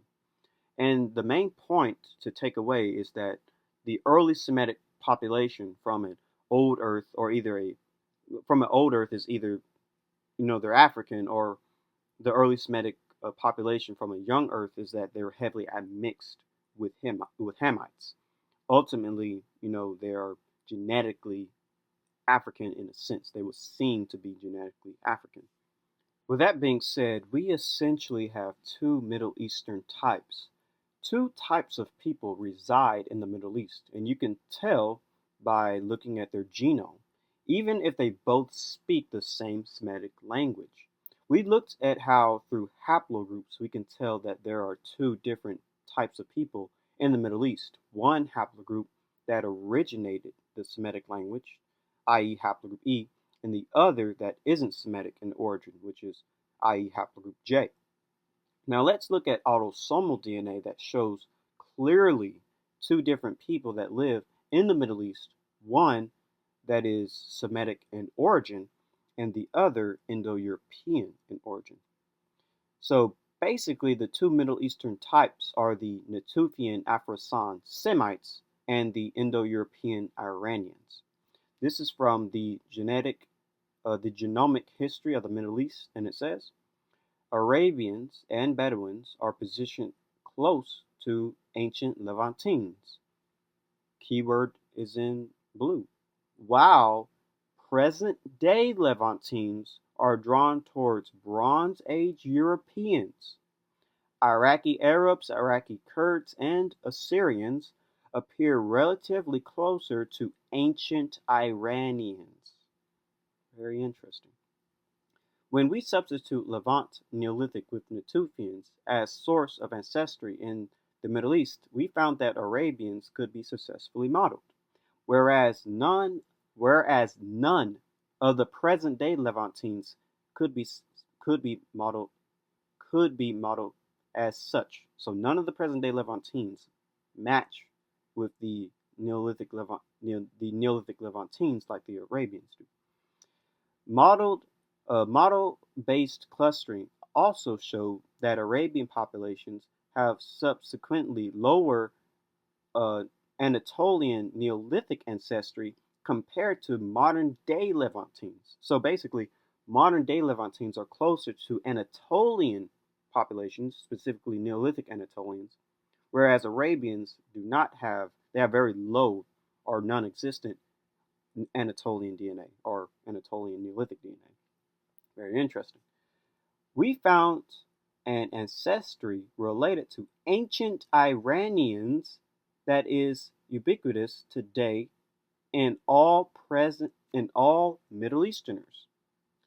Previous studies showed that this ancestry was not present in the Levant during the Neolithic period, but appeared in the Bronze Age, where 50% of the local ancestry was replaced. It was replaced by a population carrying ancient Iranian-related ancestry.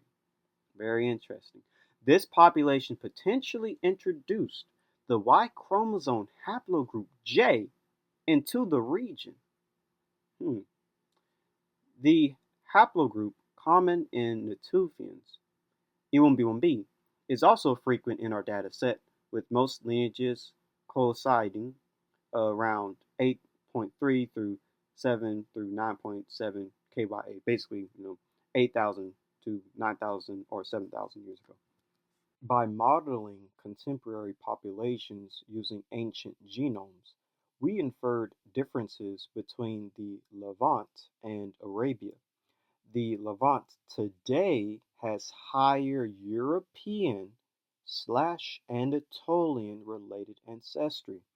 So, modern day Levantines are closer to Europeans and Anatolians, while Arabia has higher African and Natufian-like ancestries. Very interesting. It has been suggested that population discontinuity occurred between the late Pleistocene and early Heliocene in Arabia, and that the peninsula was repopulated by Neolithic farmers from the Fertile Crescent. In addition, our models suggest that Arabians could have derived their ancestry from Natufian-like local hunter-gatherer populations instead of Levantine farmers. As we can see, there are essentially two types of people in the Middle East: Natufian Afro-Semites and Indo-European Iranians. Keep in mind, Indo-Europeans or Iranians are Indo-Europeans. The Iranian peoples are a diverse Indo-European ethno-linguistic group identified by their use of the Iranian language and other cultural similarities. Proto-Indo-European is a theorized common ancestor of the Indo-European language family. Its proposed features have been derived by linguistic reconstruction from documented Indo-European languages. No direct record of Proto-Indo-European exists. Proto-Indo-Iranian is a reconstructed proto-language of the Indo-Iranian/Indo-Iranic branch of Indo-European. Its speakers, the hypothetical Proto-Indo-Iranians, are assumed to have lived in the late 3rd millennium BC. Proto-Indo-Iranian was a Satsrim language, likely removed less than a millennium from its ancestor, the late Proto-Indo-European language, and in turn removed less than a millennium from the Vedic Sanskrit of the Vidid, its descendants. Proto-Indo-Iranian has been considered to form a subgroup along with Greek, Armenian, and Peregrine, on the basis of many striking similarities in the morphological structure. Proto-Iranian is the reconstructed proto-language of Iranian languages, branch of Indo-European languages family, and thus the ancestor of the Iranian languages, such as, and mentioned some of them, like Kurdish and Persian and others like that. The Proto-Iranian was a Satsrim language descendant from the Proto-Indo-Iranian language, which in turn came from the Proto-Indo-European language. And the Indo-Iranian languages, or Aryan languages, constitute the largest and southeasternmost extent branch of the Indo-European language family. And then you have the Iranian language, a branch of Indo-Iranian languages of the Indo-European language family that are spoken natively by the Iranian peoples. And there's just a map showing you the various Iranian peoples. So, the Proto-Iranians are believed to have emerged as a separate branch of the Indo-Iranians in Central Asia in the mid-2nd millennium BC. The ancient Iranian peoples who emerged after the 1st millennium BC included the Alans, Medes, Parthians, Persians, Sacs, Scythians, and probably Cimmerians, among other Iranian-speaking peoples of Western Asia, Central Asia, Eastern Europe, and the Eastern Steppe. Modern Iranian peoples include the Baloch, Kurds, Lurs, Persians, and various other groups. J2-M172 is the most common haplogroup in Iran at 23%, almost exclusively represented by J2A-M410 subclade at 93%. The other major subclades being J2B-M12. Apart from Iranians, J2 is common in Arabs, Mediterranean, and Balkan peoples such as Serbs, Greeks, Albanians, Italians, Macedonians, Bulgarians, Turks, in the Caucasus with the Armenians, Georgians, Chechens, English, northeastern Turkey, north/northwestern Iran, Kurds, Persians, whilst its frequency drops suddenly beyond Afghanistan, Pakistan, and northern India. In Europe, J2A is more common in the southern Greece and southern Italy, whilst J2B, which is J2-M12, is common in Thracia, Macedonia, and central northern Italy. Thus, J2A and its subgroup within it have a wide distribution from Italy to India, whilst J2B is mostly confined to the Balkans and Italy. Now I have a video dealing with haplogroup J. Basically, it is stretched from Greece to India among various Indo-European peoples. So, furthermore, we know that Armenians are also Indo-Europeans, but they too are genetically very similar to ancient European populations. This is from genetic evidence for an origin of the Armenians from Bronze Age mixing of multiple populations. And it says, the Armenians are a culturally isolated population who historically inhabited a region in the Near East bound by the Mediterranean and Black Seas and the Caucasus, but remain underrepresented in genetic studies and have a complex history, including a major geographic displacement during World War I. We find that Armenians form a distinctive cluster linking the Near East, Europe, and the Caucasus. We show that Armenian diversity can be explained by several mixtures of Eurasian populations that occurred between 3000 and 2000 BCE, a period characterized by major population migrations after the domestication of the horse, appearance of chariots, and rise of advanced civilizations in the Near East. However, genetic signals of population mixture cease after 1200 BC, when Bronze Age civilizations in the Eastern Mediterranean world suddenly and violently collapsed. Armenians have since remained isolated, and genetic structure within the population developed 500 years ago when Armenia was divided between the Ottomans and the Safavid Empire in Iran. Finally, here's the key thing to hear. Finally, we show that Armenians have higher genetic affinity to Neolithic Europeans than other present-day Near Easterners, and that 29% of Armenian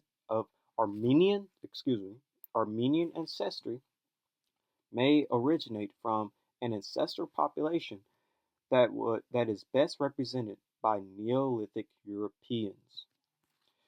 Insight into the human past comes from diverse areas, including history, archaeology, linguistics, and, interestingly, genetics. The observed patterns of present-day genetic diversity can be compared with models that include past population processes, such as migrations, divergence, and a mixture, in the best model chosen. These models often require representing ancestral populations and mostly consider present-day populations as direct descendants of the ancient inhabitants of a region. However, archaeology and genetic data reveal that human history has often been shaped by regional or localized population movements that can confound simple demographic models. Ancient DNA or ADNA studies have also shown that the genetic landscape has continuously been shifting, possibly triggered by environmental and cultural transitions. Ancient DNA research is useful for understanding past demographic events. However, samples are limited and obtaining ancient DNA from warm climates remains a challenge. We have previously shown that studying genetic isolates also provides insight into human genetic variation and past demographic events. For example, by studying Jews, Druids, and Christians from the Near East, we show that the region has more genetic affinity to Europe 2,000 years ago than present. So that's very interesting. So there are Middle Eastern populations that had more genetic affinity to Europe 2,000 years ago. Very interesting. In the present study, we investigated the Armenians, a population today confined to the Caucasus, but who occupied eastern Turkey. They have their own language, their own alphabet and language, which is classified as an independent branch of the Indo-European language family. The Armenian language is a subject of interest and debate among linguists for its distinctive philological developments within Indo-European languages and for its affinity to Balkan languages such as Greek and Albanian, which I mentioned in previous videos. The historical homeland of the Armenians site north of the Fertile Crescent, a region of subsequent importance to modern human development. Furthermore, Armenia's location may have been important for the spread of Indo-European languages, since it is believed to encompass or be close to the Proto-Indo-European homeland, Anatolia or Pontic Steppe, from which the Indo-Europeans and their cultures spread to Western Europe, Central Asia, and India. Armenians were found to have genetic affinity to several other populations, including the Jews, the Druze, Lebanese Christians, in addition to showing genetic continuity with the Caucasus. So Armenians are related to Middle Eastern populations, and we know that Armenians are Indo-Europeans, so that's very interesting. Let's keep that in mind. So, we observe that Armenians form a distinctive cluster bound by Europeans, Near Easterners, and the Caucasus populations. More specifically, Armenians are close to Spaniards, Italians, and Romanians from Europe, number one. The number two, Lebanese, Jews, Druze, and Cretans from the Near East. Then three, Georgians, Azerbaijanis, and the Caucasus. So these are the populations that Armenians are closely related to. Most of these populations are non-Semitic speakers, the European and Caucasian, and that's very interesting. The admixture pattern in Armenians appears similar to patterns we have observed in some other genetic isolates in the region, such as Sephardic Jews and Lebanese Christians, who show limited admixture with culturally different neighboring populations in the last 2 millennium. Our tests suggest that Armenians had no significant mixture with other populations in the recent history and have thus been genetically isolated since the end of the Bronze Age 3,000 years ago. And this is exactly why Armenians are important, because the fact that they haven't mixed with anyone since the Bronze Age, they are a perfect genetic isolated population that we can use to test and see, okay, how is everybody else in the Middle East? Are they connected to this population that was isolated, and how was the ancient Middle East because this population is isolated? So further it says, we find in Armenians and other genetic isolates in the Near East high shared ancestry with ancient European farmers. So genetic isolates in the Near East, like Armenians, are very high in ancient European farmers. That's interesting. With ancestry portions being similar to present-day Europeans, but not to present-day Near Easterners. So there is most definitely something going on here. There's some type of difference when it comes to ancient Middle Easterners and modern Middle Easterners. I'm going to read that one more time. We find in Armenians and other genetic isolates in the Near East high shared ancestry with ancient Indo-European farmers, with ancestry proportions being similar to present-day Europeans, but not to present-day Near Easterners. So Armenians are basically a European population, and there are ancient, or should I say, there are other genetic isolates in the Near East that have ancient European related ancestry, and they're no different than a present day European, even though they're in the Middle East. So further, it says in yellow, this results suggest that genetic isolates in the Near East, Cretans, an island population, Near Eastern Jews and Christians, religious isolates, and Armenians, ethno-linguistic isolates, probably retain the features of an ancient genetic landscape in the Near East that had more affinity to Europe than the present populations do. Very interesting. So genetic isolates, certain genetic isolates in the Middle East have far more in common with Europe and European populations than to Middle Eastern populations. Basically, at some point in ancient history, there was European groups in the Middle East, and some of these groups, lived on and still exist today. So further, it says our tests show that most of the Near East genetic isolates ancestry that is shared with Europeans can be attributed to the expansion after the Neolithic period. And obviously, this is extremely important to know that there was ancient European populations in the Middle East, and some of these groups still exist. They still have people who are genetically basically European living in the Middle East that are genetically isolated. And further, it says here we investigated the information that can be obtained by genetic analysis of present-day Armenians and comparisons with other present-day and ancient samples. The position of the Armenians within global genetic diversity appears to mirror the geographical location of Turkey, which forms a bridge connecting Europe, the Near East, and the Caucasus. It is believed to have been the origin, ancestor, or route of migrating Near Eastern farmers towards Europe during the Neolithic, and has probably played a major role in the dispersal of Indo-European languages. Armenians' adoption of a distinctive culture early in their history resulted in their genetic isolation from their surroundings.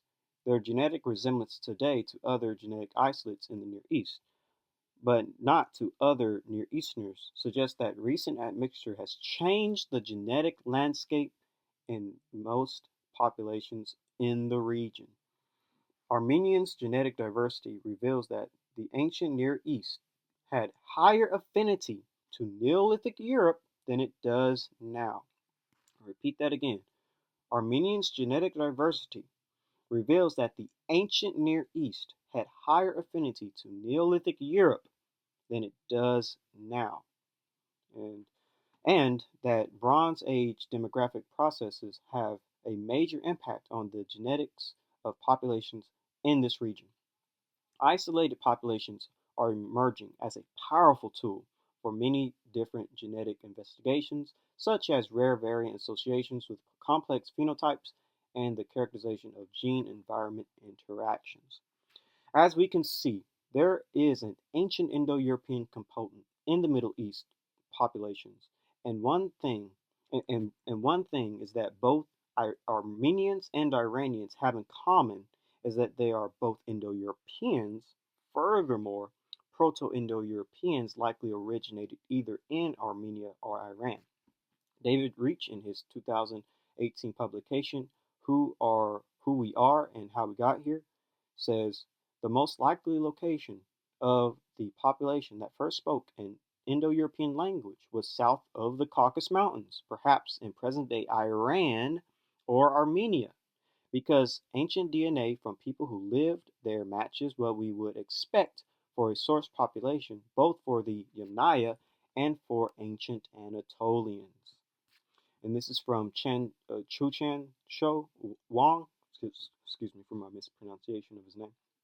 In his 2018 study, The Genetic Prehistory of the Greater Caucasus, and it says, the insight that the Caucasus Mountains served not only as a corridor for the spread of Caucasus hunter-gatherers slash Neolithic Iranian ancestry, but also for later gene flow from the south also has a bearing on the postulated homelands of Proto-Indo-European languages and documented gene flows that could have carried a consecutive spread of both across West Eurasia,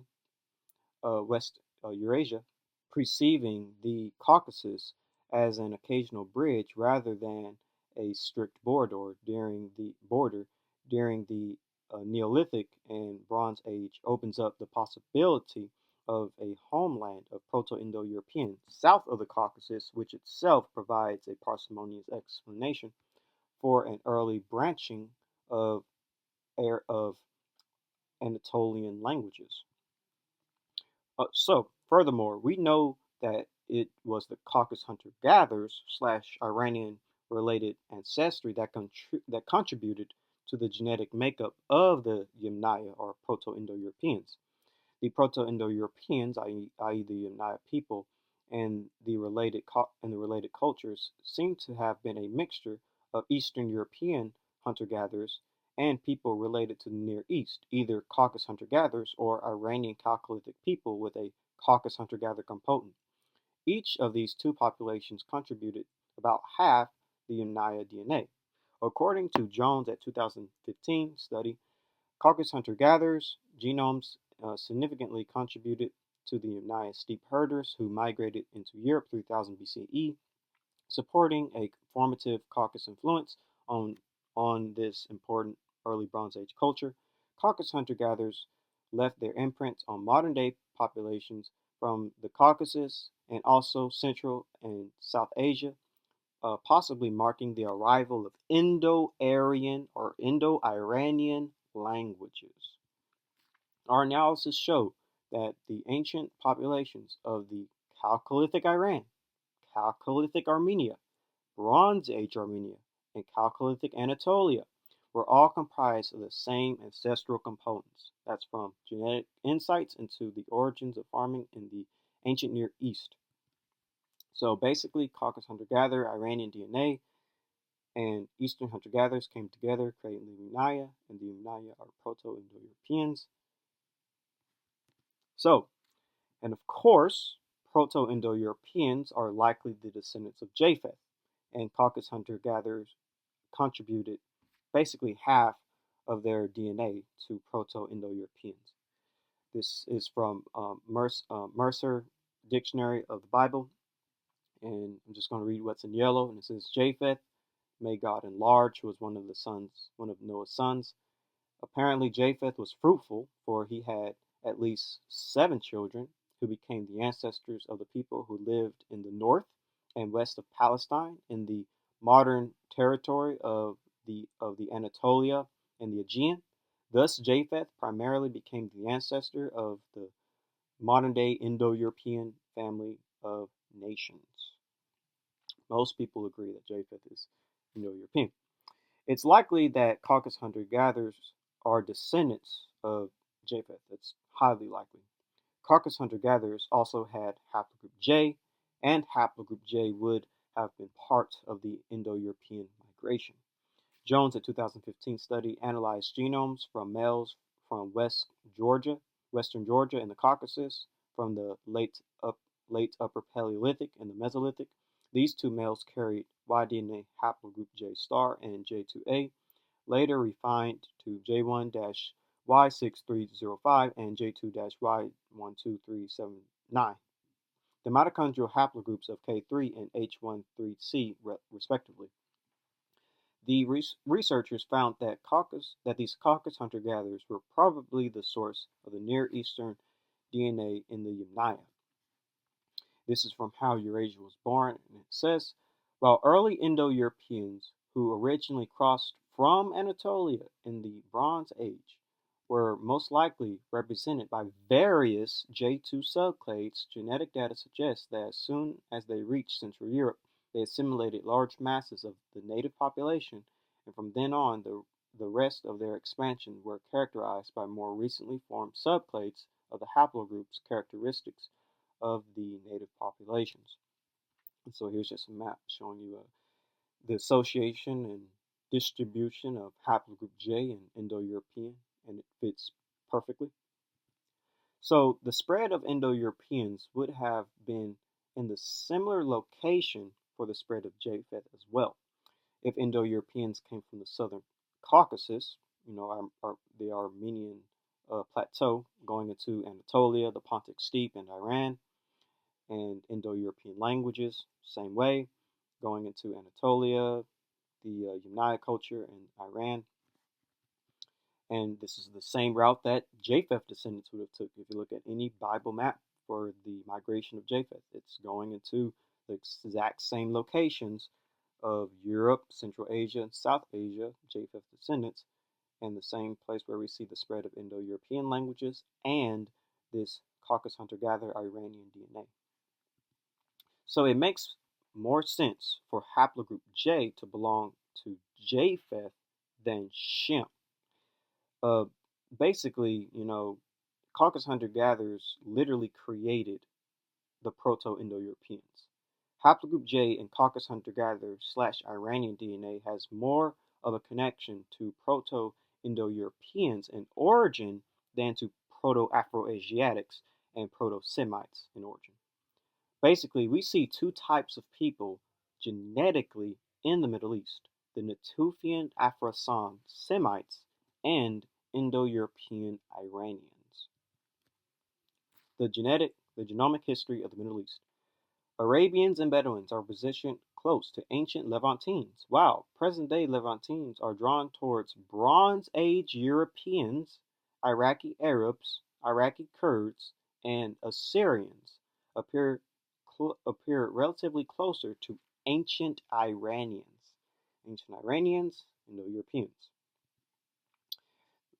Genetic evidence for an origin of the Armenians from Bronze Age mixing of multiple populations. And it says, we find in Armenians and other genetic isolates in the Near East higher shared ancestry with ancient European farmers, with ancestral proportions being similar to present-day Europeans, but not to present-day Near Easterners.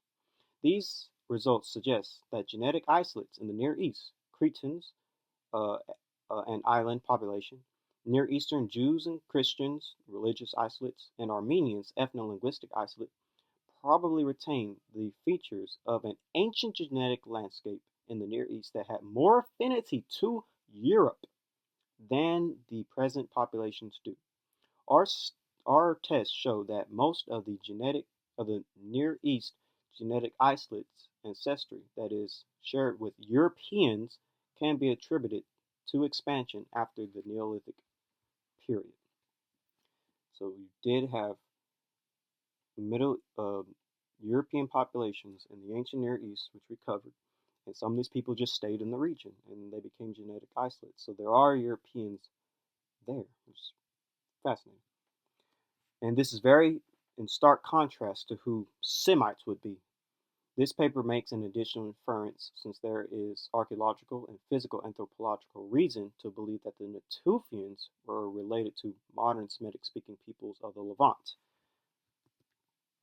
The Natufian sample consists of 61.2% Arabian, 21.2% North African, 10.9% West Asian, and 6.8% Omotic. As I keep stating, two types of people are genetically in the Middle East.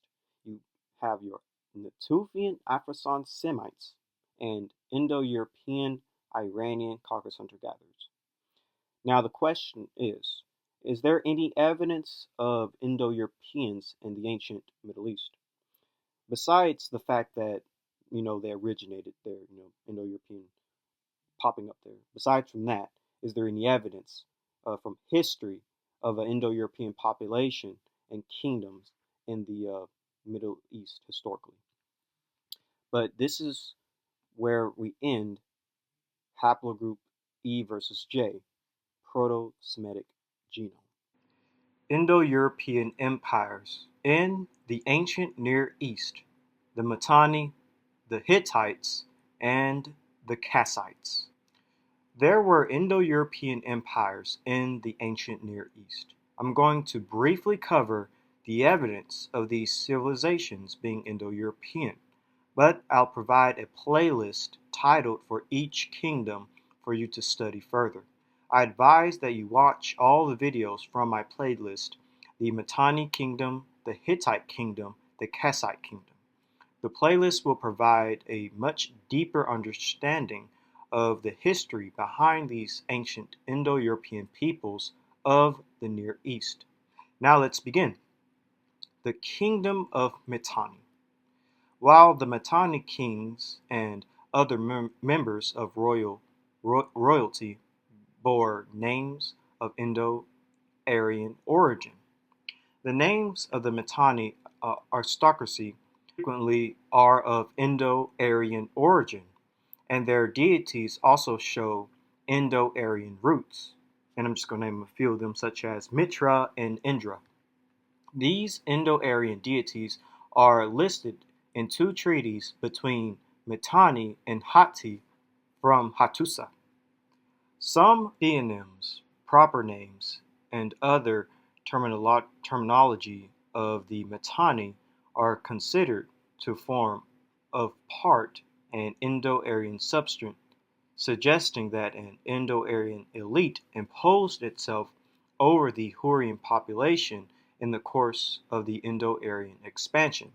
In a treaty between the Hittites and the Metani, between Sublamia and Shaktipuza in 1380 BC, the deities Mitra and Indra and various others are invoked. And you can see the source is from Kingdom of Matani, the Encyclopedia of Empire, and it says the Matani themselves bore Indo-Aryan names. This is from Britannia, and it says Matani, Indo-Iranian Empire centered in northern Mesopotamia that flourished from about 1500 to about 1360 BC. Metani was one of several kingdoms and small states, another being Hurri, founded by the Indo-Iranians in Mesopotamia and Syria. Although originally these Indo-Iranians were probably members of Aryan tribes that later settled in India, they apparently broke off from the main tribes on their way and migrated to Mesopotamia instead. There they settled among the Hurrian peoples and soon became the ruling noble class called Marinuia.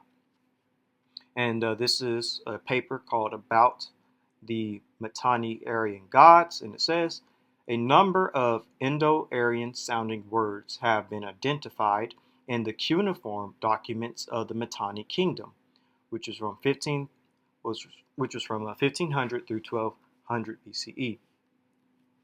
And here's another source from the paper Indo-Iranian Personal Names in Metani, a source of cultural reconstruction, and it says, as is known, some Indo-Aryan or Iranian proper names and glosses are attested in documents from Egypt, northern Mesopotamia, and Syria, related to the ancient kingdom of Metani, which was the second millennium BC.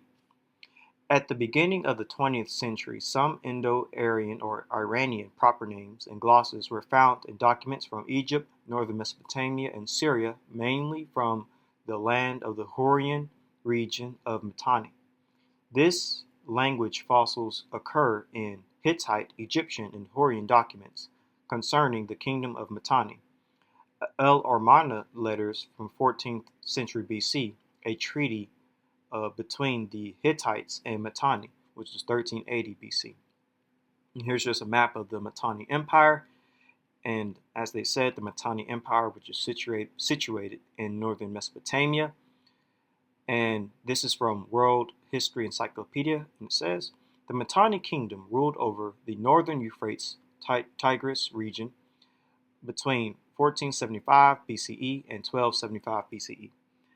The early people of the region have been variously identified as migratory Indo-Iranians or Indo-Aryans. Scholars have attempted to identify them with one or another group based on their deities' names invoked in the treaty with the Hittites, but both Indo-Aryans and Indo-Iranians, once part of the same migratory band from Central Asia, ventured gods such as Indra, Mithra, and Varuna, among others.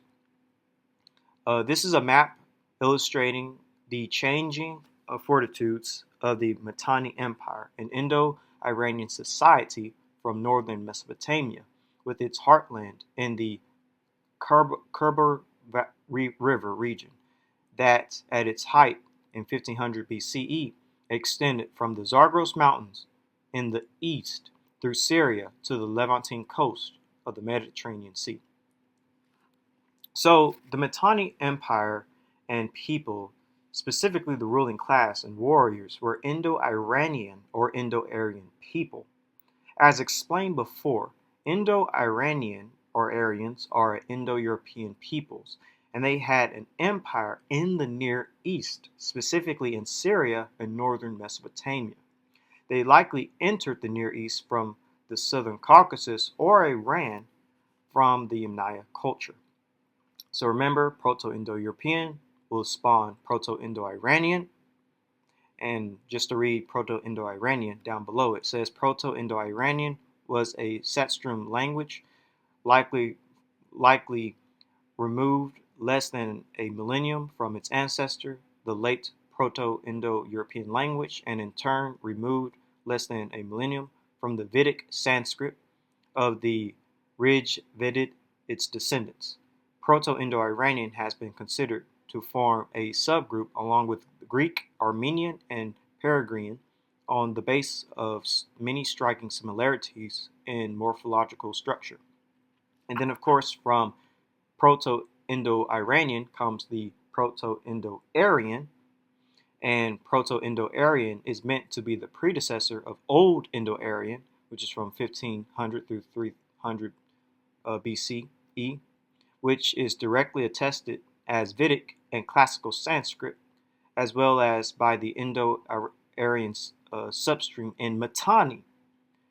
Indeed, Vedic Sanskrit is very close to Proto-Indo-Aryan, and the Indo-Aryan languages are a branch of the Indo-Iranian languages themselves, a branch of the Indo-European language family. So just to show you right here, you have Indo-European, then Indo-Iranian, then Indo-Aryan. And the subdivisions is Sanskrit, which is in India, and then you have the Matani Aryan, which is in Mesopotamia.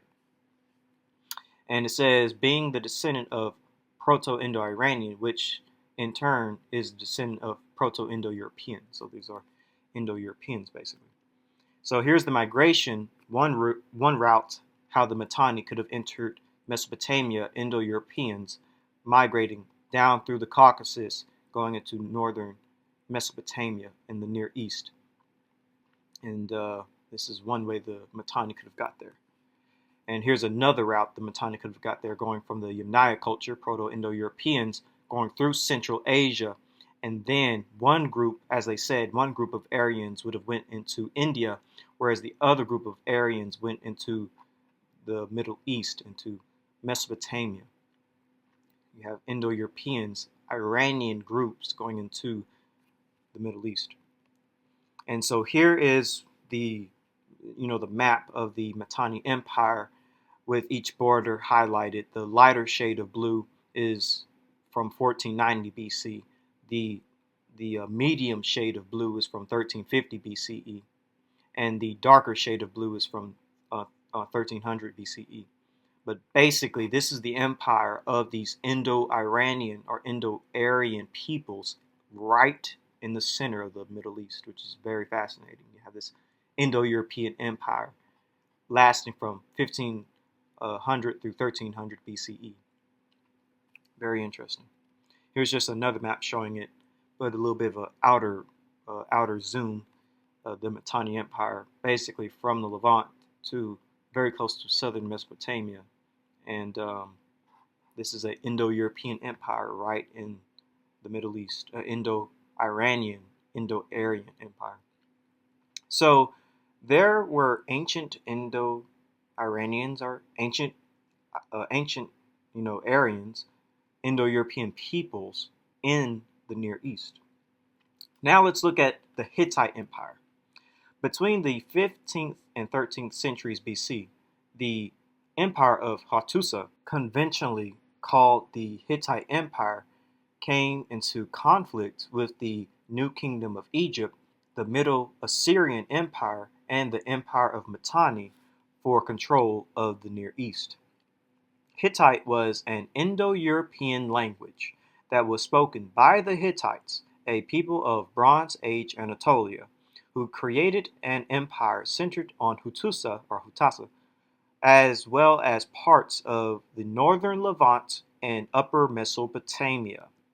The Hittite language was a distinct member of the Anatolian branch of the Indo-European language family, and along with the closely related Lithuanian language, is the oldest historically attested Indo-European language, referred to by its speakers as Nisili in the language of Nicaea.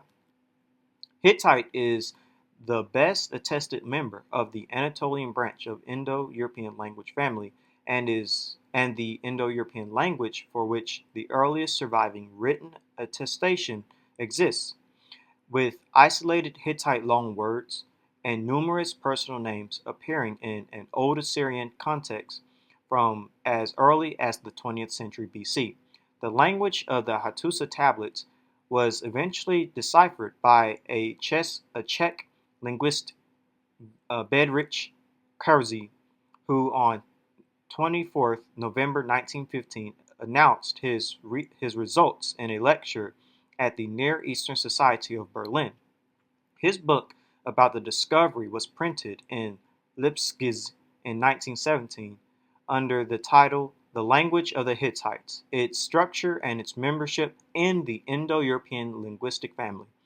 The preface of the book begins with, "The present work undertakes to establish the nature and structure of the heteroto-mysterious language of the Hittites, and to decipher this language, it will be shown that Hittite is in the main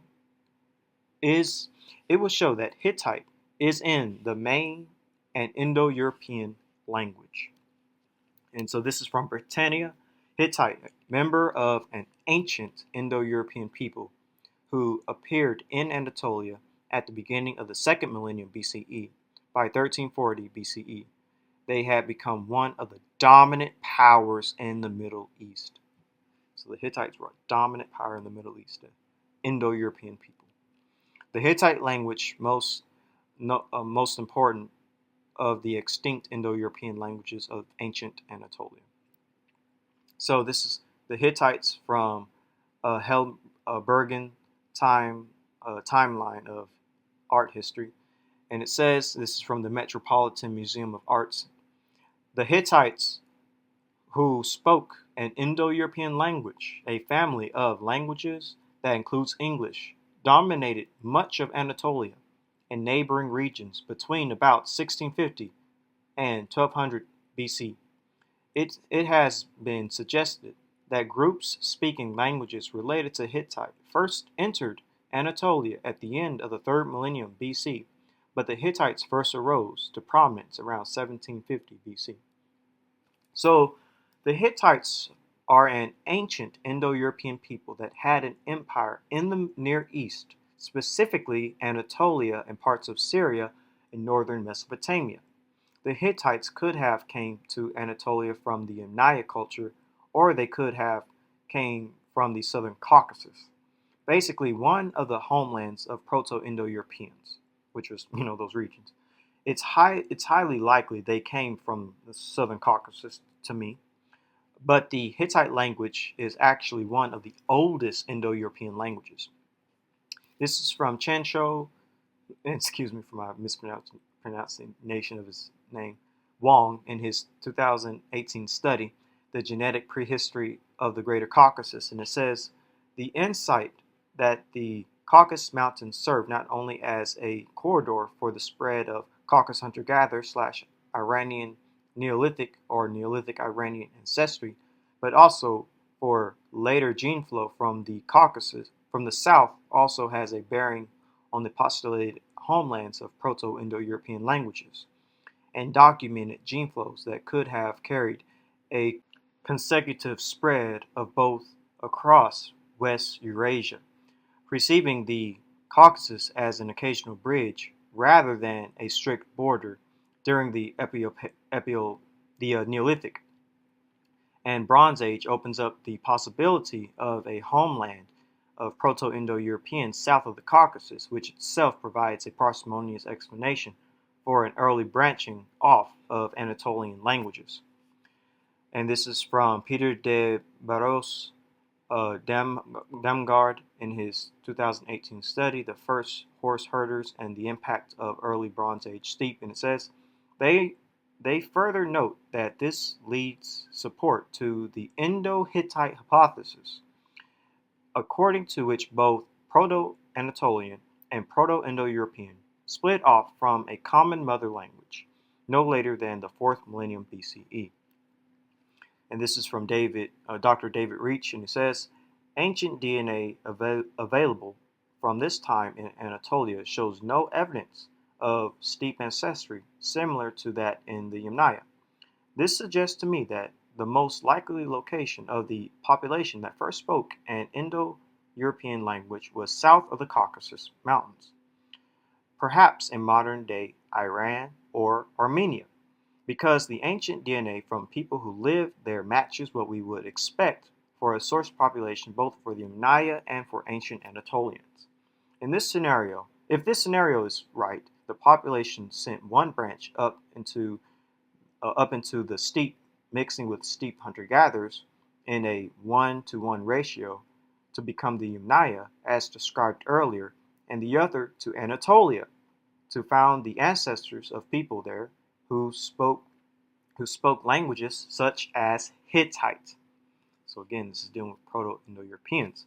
And genetically wise, our analysis shows that the ancient populations of Chalcolithic Iran, Chalcolithic Armenia, Bronze Age Armenia, and Chalcolithic Anatolia were all composed of the same ancestral components. So again, Proto-Indo-Europeans coming out of Armenia, and one branch going to Anatolia, just like one branch going into the Pontic Steppe and another branch going into Iran. And Proto-Indo-Europeans going into Anatolia will become the Anatolian languages of the Hittite branch. And this will actually be one of the oldest branches of Indo-European. Right here, you can actually see the Indo-European tree, and Anatolian and other Hittite and other Anatolian languages are one of the oldest Proto-Indo-European languages, and it's currently extinct.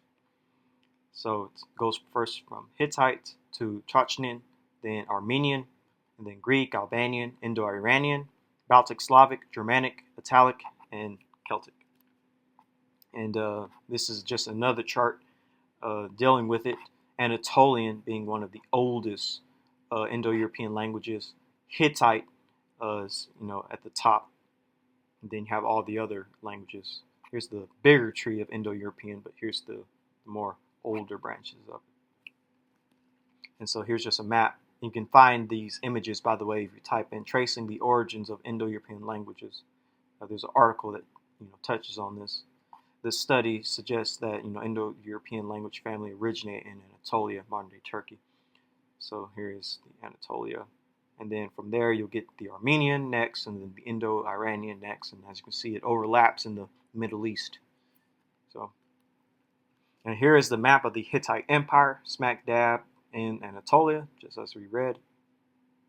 And they actually had a very large empire in the Middle East. They basically took up all of modern-day Turkey or Anatolia. This Hittite, this Indo-European empire.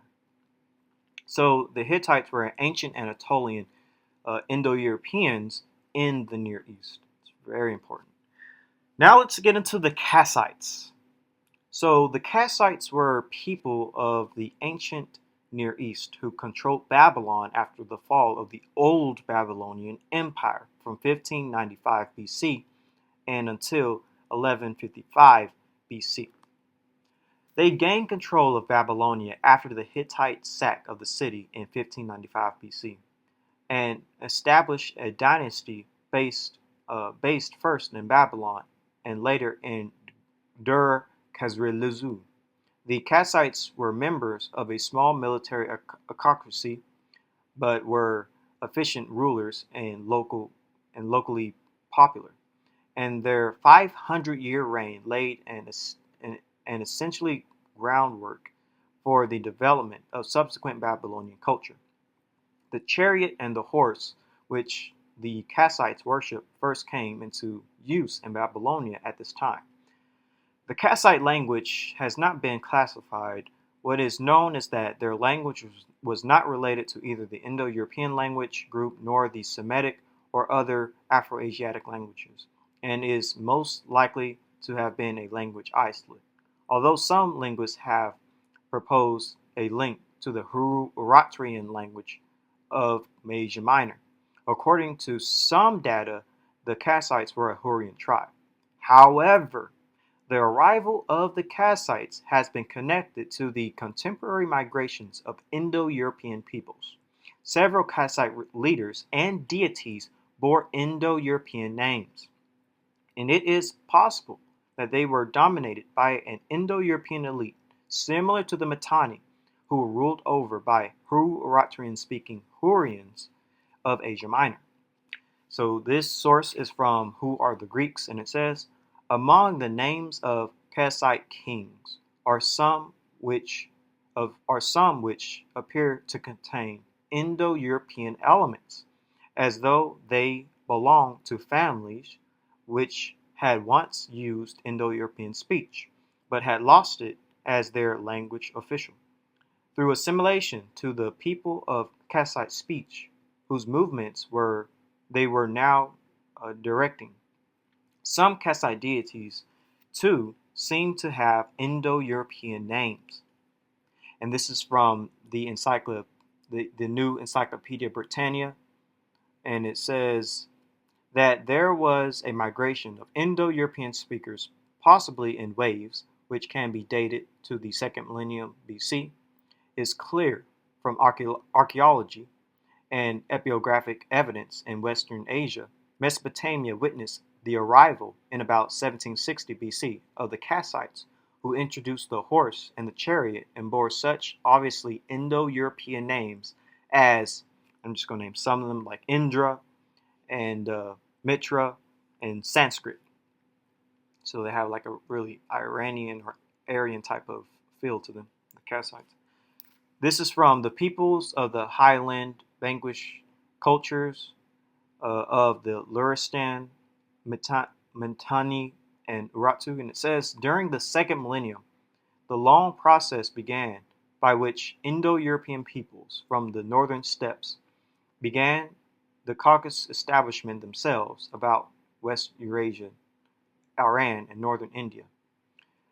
Their earliest pressure perhaps drove some of the native peoples of the mountains to migrate or infiltrate and sometimes come as invaders into Mesopotamia and northern Syria, even in the 3rd millennium.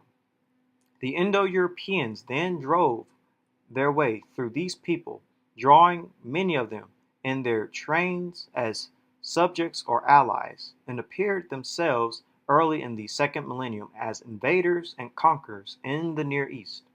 For the first half of the millennium, the highland invaders were under Indo-European leadership, dominated the older peoples of the plains, most of whom were Semites. So Indo-European migration basically of the Near East, pushing Semites further south.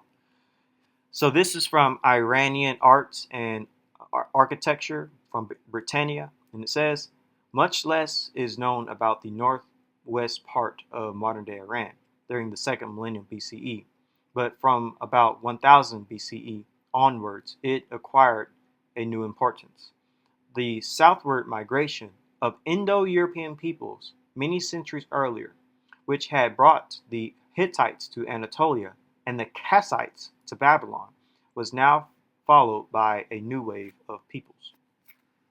And this is from early Vedic period from Britannia, and it says that there was a migration of Indo-European speakers, possibly in waves, dating from the second millennium BCE. It's clear from archaeology and ethnographic evidence in Western Asia.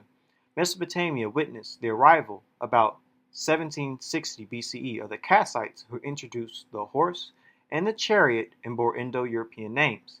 A treaty from about 1400 BCE between the Hittites, who had arrived in Anatolia about the beginning of the second millennium BCE, and the Matani Empire invoked several deities with various, Iranian names like Indra and Mitra, and an inscription at Bog Kazoya in Anatolia of about the same date contains Indo-European technological terms pertaining to the training of horses, which suggests cultural origins in Central Asia or the southern Russian steppes.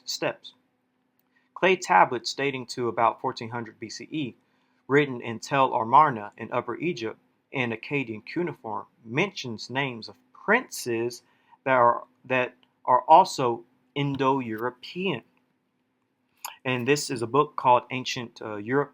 And just to read what's in yellow, the Cassite dynasty of Mesopotamia, with Indo-European names, was established early in the second millennium BC. And this is from the book Who Are the Greeks by John Myers. And it says, about 2000 BC, Babylonian documents began to record a long gradual expansion of alien tribes from beyond the Tigris, originating in or beyond the mountains, and by about 1760, Babylonia itself became subject to the Cassite dynasty, whose official language was neither Semitic nor Sumerian, nor indeed of any recognized affinity.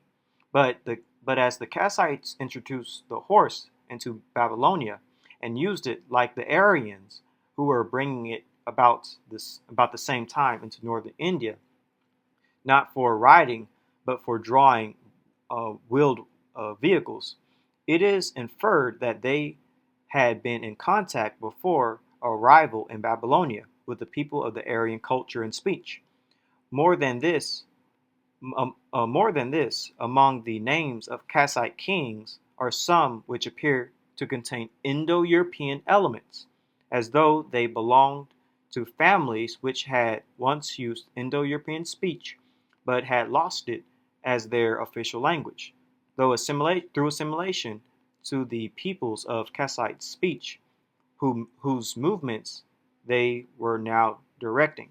Some Cassite deities, too, seem to have Indo-European names. And this is from Britannia, Cassite people, and it says, Cassite, member of an ancient people who's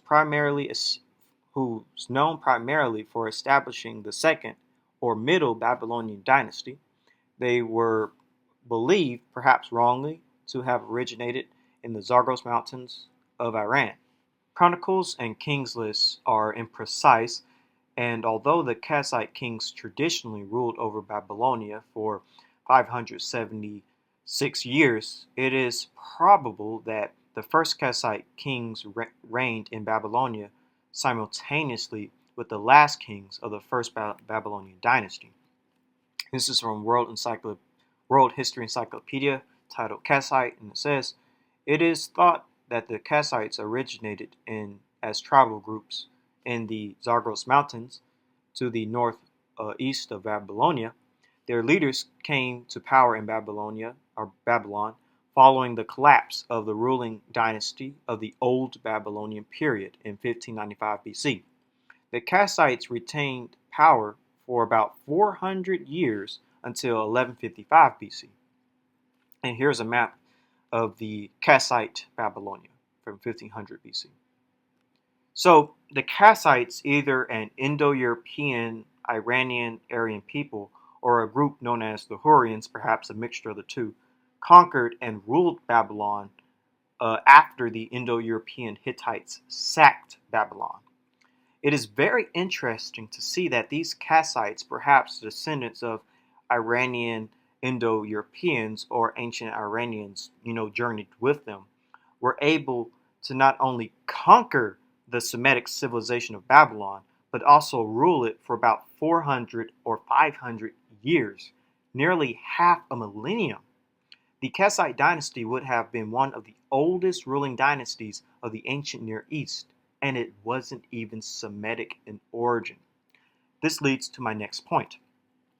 There were Indo-Europeans, specifically ancient Iranians, ruling much of the northern part of the Near East. The empires of Hatti, the Hittites, the Matani, and the Cascites were ethnically Indo-European, or basically non-Semitic, and they ruled large territories of land and held their land for centuries. Here's the good map just illustrating the Hittite Empire, the Matani Empire, and the Cassite Babylonian Empire. All of this in the ancient Near East in Mesopotamia, but these are all non-Semitic empires. These are Indo-European empires. These are Iranian empires. That's very fascinating. And they ruled it for centuries, very large swaths of land. Here's just another map to illustrate it. You have the large Hittite Empire taking up nearly all of Anatolia. Then you have the Cascite Empire taking up much of Mesopotamia. And then you have Assyria, but it's surrounded by all these Indo-Europeans. Here's just another map with the Hittites or Hatti, the Matani, and the Cassite Babylonia, all Indo-European empires in the Middle East, the ancient Middle East. And here's just another map illustrating it. That Semites were not the only people in the ancient Middle East, that you had other groups, you had Europeans here. The ancient Near East was not just the home of Shem or Semites and Semitic civilizations. There were definitely Indo-Europeans in the Near East, specifically ancient Iranian. And even with the Hittites, although they're Anatolian, still genetically they're all similar peoples. Our analysis showed that the ancient populations of Chalcolithic Iran, Chalcolithic Armenia, Bronze Age Armenia, and Chalcolithic Anatolia were all composed of the same ancestral component. That is from genetic insights into the origins of farming in the ancient Near East.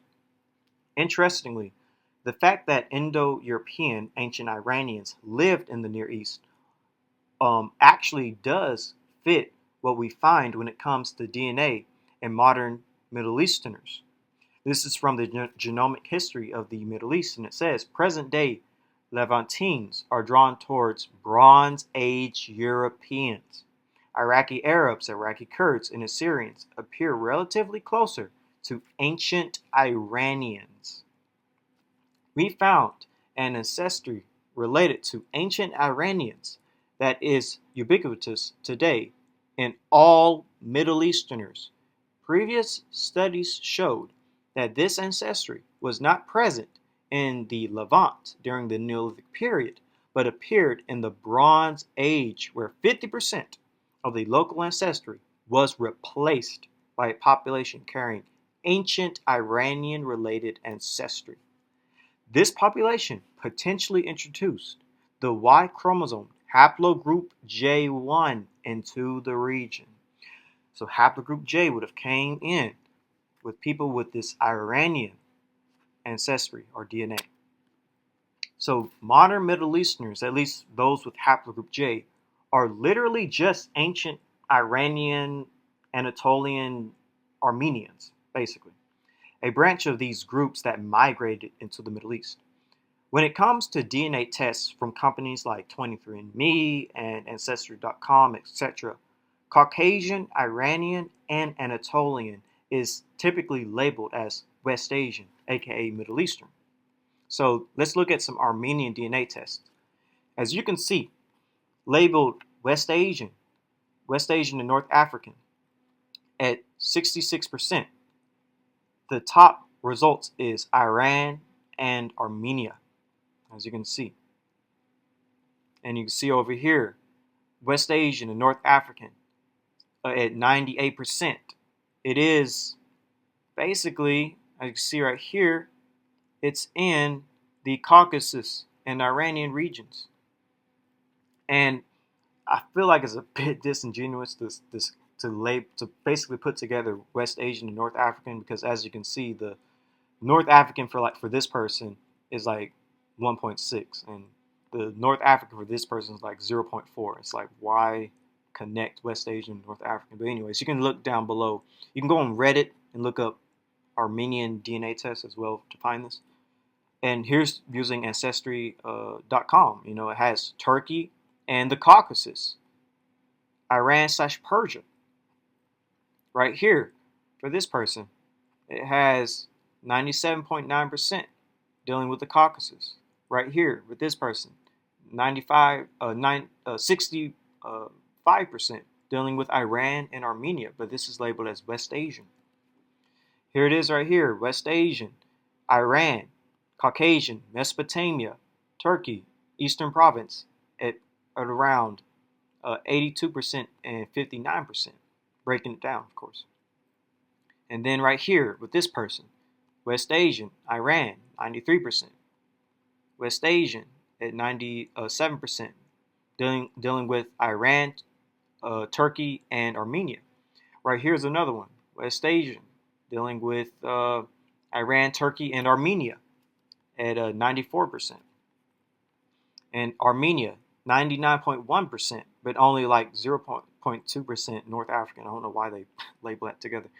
And then you have West Asian at for Turkey of 94%. Then you have 99.9% dealing with Turkey and Armenia, the Eastern Province.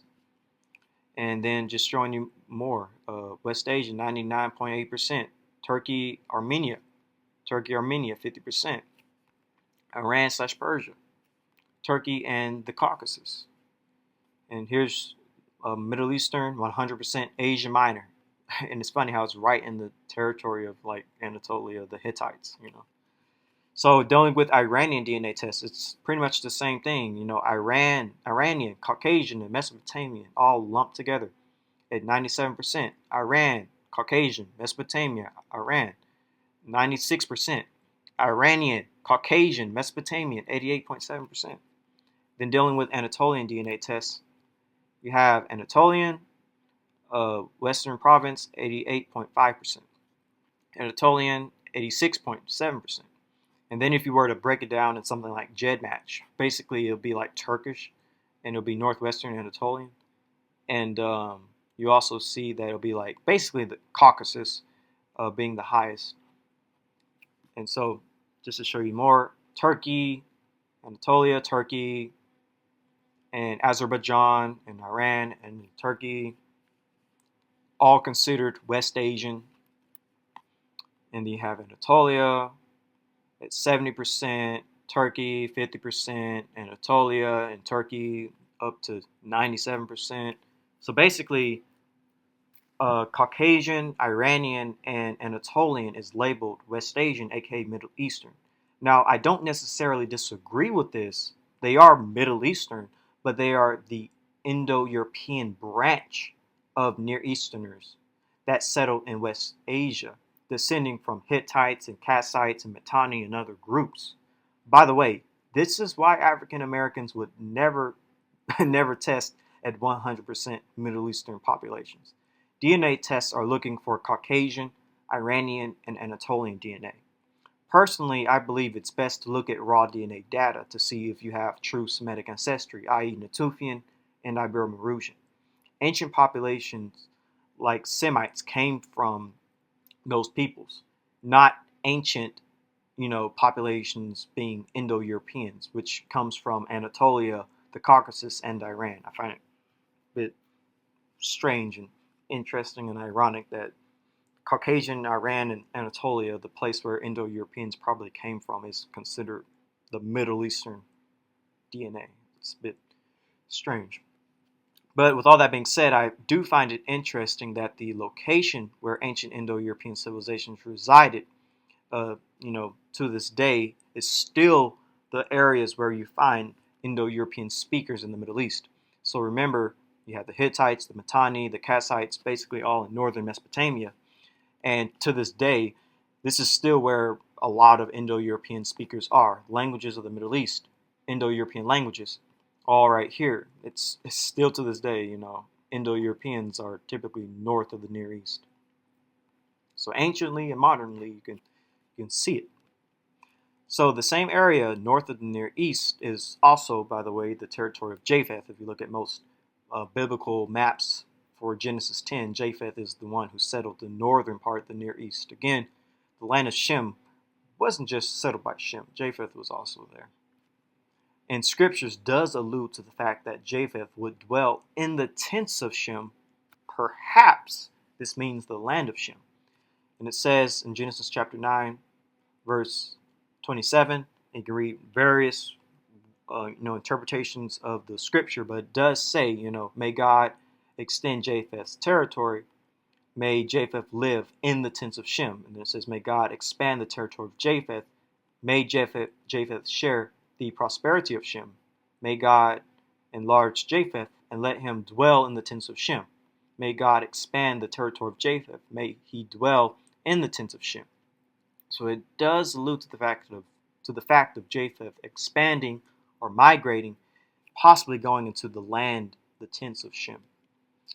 All of this does confirm is that there was two types of people that lived in the ancient Near East. Genetically speaking, we can see this. North of the Near East, you have the Indo-European descendants of Japheth, Haplogroup J, and south of the Near East, you have the Natufian descendants of Shem, Haplogroup E. And again, from genomic history of the Middle East, Arabians and Bedouins are positioned close to ancient Levantines, while present-day Levantines are drawn towards Bronze Age Europeans. Iraqi Arabs, Iraqi Kurds, and Assyrians appear relatively closer to ancient Iranians. When we substitute the Levant's Neolithic with Natufians as source of ancestry in the Middle East, we found that Arabians could be successfully modeled, whereas none of the present-day Levantines can be modeled as such. Model-based clustering also showed that Arabians' populations have subsequently lower Anatolian Neolithic ancestry compared to modern-day Levantines. So there is a very strong difference between these Middle Eastern populations. By modeling contemporary populations using ancient genomes, we identify differences between the Levant and Arabia. The Levant today has higher European/Anatolian related ancestry, while Arabia has higher African and Natufian-like ancestries. We found an ancestry related to ancient Iranians that is ubiquitous today in all Middle Easterners. Previous studies showed that this ancestry was not present in the Levant during the Neolithic period, but appeared in the Bronze Age, where 50% of the local ancestry was replaced by a population carrying ancient Iranian-related ancestry. This population potentially introduced the Y chromosome haplogroup J1 into the region. The haplogroup common in Natufians is E1B1B. Is also frequent in our data set with most lineages. And this is from How Eurasia Was Born, and it says, certain distribution patterns suggest that this eastward expansion of the Indo-European family occurred through northern Mesopotamia, south of the Armenian highlands, for long populated by speakers of Chaldean languages, and ancient Indo-European languages, presumably populating northern Mesopotamia. Before the Akkadian conquest, lineages suggesting migrations to have occurred from Anatolia to northern Mesopotamia include subclades of J2A-M47, J2B-Y22075, J2B-Z43946, and J1-FGC6064. Suggesting an Indo-European population in eastern Syria and northern Mesopotamia before the Semitic expansion. Very interesting. J markers being associated with ancient Indo-Europeans in the Middle East. And of course, it says the most plausible candidates for Semitic remigration to the Fertile Crescent with TMRCAs fitting the arrival of the Akkadians and other early Semitic peoples are certain subclades of both E-V22 and E-V12 with relatively early TMRCAs present in the Middle East could be candidates for such a remigration, such as E-FGC14382 and E-V 32662. We estimate that Semitic had an early Bronze Age origin in the Levant, followed by an expansion of Akkadian into Mesopotamia. E most definitely fits the early Semites and Akkadians. E-M34 is the main Middle Eastern variety of E1B1B and is thought to have arrived with the Proto-Semitic people in the late Copper to early Bronze Age. So basically, Haplogroup E is Afro-Asiatic Shem, and Haplogroup J is Indo-European Japheth. Now, what's interesting about ancient Iranians being in the Middle East, obviously, this makes sense according to DNA of modern Middle Easterners, specifically with the J marker. But this also can fit phenotypically. But that's where we'll end when it comes to Indo-European empires in the ancient Near East. The phenotype of two Middle Eastern types, the Natufian Afro-Asiatic Semite versus the Caucasus hunter-gatherer Armenoid Iranian. So we covered before the two best locations when it comes to the origins of Semites, one being the Levant with the Natufians, and two being North Africa. Ancestral Semites would begin to appear around the Neolithic as pre-Proto-Semites, whether it's North Africa or the Levant with the Natufians. Also, both locations had haplogroup E. So here's just showing you a map of where Proto-Semites would have came from when it comes to coming out of North Africa. And just to quickly read the source dealing with it, this implies that the speakers of Proto-Semitic were still dwelling in Africa in the 5th millennium BC in the Neolithic sublume, circa 5,500 through 3,500 BC, when the Sahara's climate was much wetter, so that erosion took place, as in other moist temperate or subtropical regions, and there was a proper system of rivers and vegetation consisting of trees with grass. A worsening of environmental conditions is indicated in North Africa circa 3500 BC, with disappearance of vegetation, a major faunal break, desertification, and desertion. This might have been the period when the speakers of Proto-Semitic passed through the Nile Delta from the west to the east and reached Western Asia, where written documents in the 3rd millennium BC received noticeable traces of pre-Semitic, and in Mesopotamia also of pre-Sumerian substring. Thus, from North Africa, wave after wave of Semitic migrations would have seemed to set forth. The earliest of these migrants and those who went furthest to the east were the Akkadians, who journeying along the Fertile Crescent through Palestine and Syria and crossing over into Mesopotamia reached northern Babylonia circa 3000 BC and founded the first Semitic empire at Kish. That is from Semitic Languages, Outline of a Comparative Grammar by E. Lipsky, and dealing with the genetics of it. Genetics, Egypt and history, interpreting geographical patterns of Y chromosome variation. And it says it can be postulated that select M35 carriers, speakers from Africa of a stage of ancestral Semitic, pre-Proto-Semitic, entered the Near East. And so that's basically the North African origin. And now we're going to deal with the Natufian origin. As you can see, the Natufians were in the Levant, and then Semites would have expanded from the Levant. This paper makes an additional inference since there is archaeological and physical anthropological reason to believe that the Natufians were related to modern Semitic-speaking peoples of the Levant. That was from In Hot Pursuit of Language and Prehistory. The identification of Proto-Afro-Saans as Natufians and post-Natufians seems to satisfy all the four criteria. Besides the farming lexicon, there are sets of reconstructed Proto-Afro-Saan terms pointing to inseparate animal breeding. Finally, the Levant appears to be an attested region from where population began to spread starting in the early Neolithic, covering not only wide tracts of southwestern Asia but also the adjacent parts of the Mediterranean and Africa. That's from the Prehistory of a Dispersal, the Proto-Afro-Saan, Afro-Asiatic Farming Lexicon.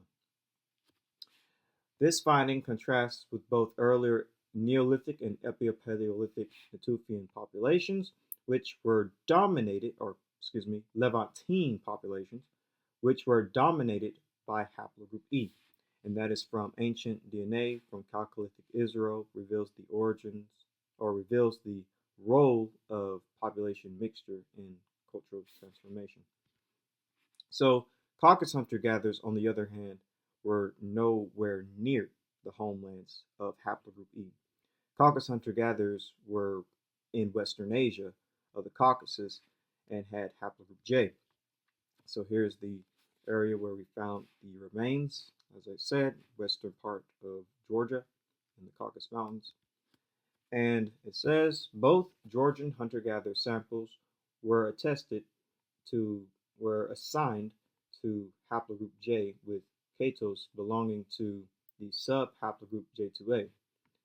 In a study exploring J haplogroups in 445 individuals from Eurasia, J2A was found at highest frequency in Georgia and Iraq. It is intriguing that both the mitochondrial and the Y chromosome haplogroups of our ancient Georgian samples have been associated with the Neolithicization of Europe. This tentatively suggests a genetic link between Georgian hunter-gatherers and early European migrants from the Near East, and that is from Upper Paleolithic genomes reveals deep roots of modern Eurasians. With that being said, what did each group look like? How different would an ancestral Semite from Neolithic North Africa and Natufians with haplogroup E look like from the Caucasus hunter-gatherers with haplogroup J? So, Neolithic North Africa, let's deal with that. So their phenotype would likely be an Eastern or a Saharan Ethiopic type. Ethiopic type that was more common during the Neolithic when the Sahara was still green. Physical traits would be reddish brown through black skin, tight curly hair, and dolichocephalic or dolimesophalic. The Kiefian culture is a prehistoric industry or domain that exists between approximately 8000 BC and 6000 BC in the Sahara Desert during the African humid period, referred to as the Neolithic subplume.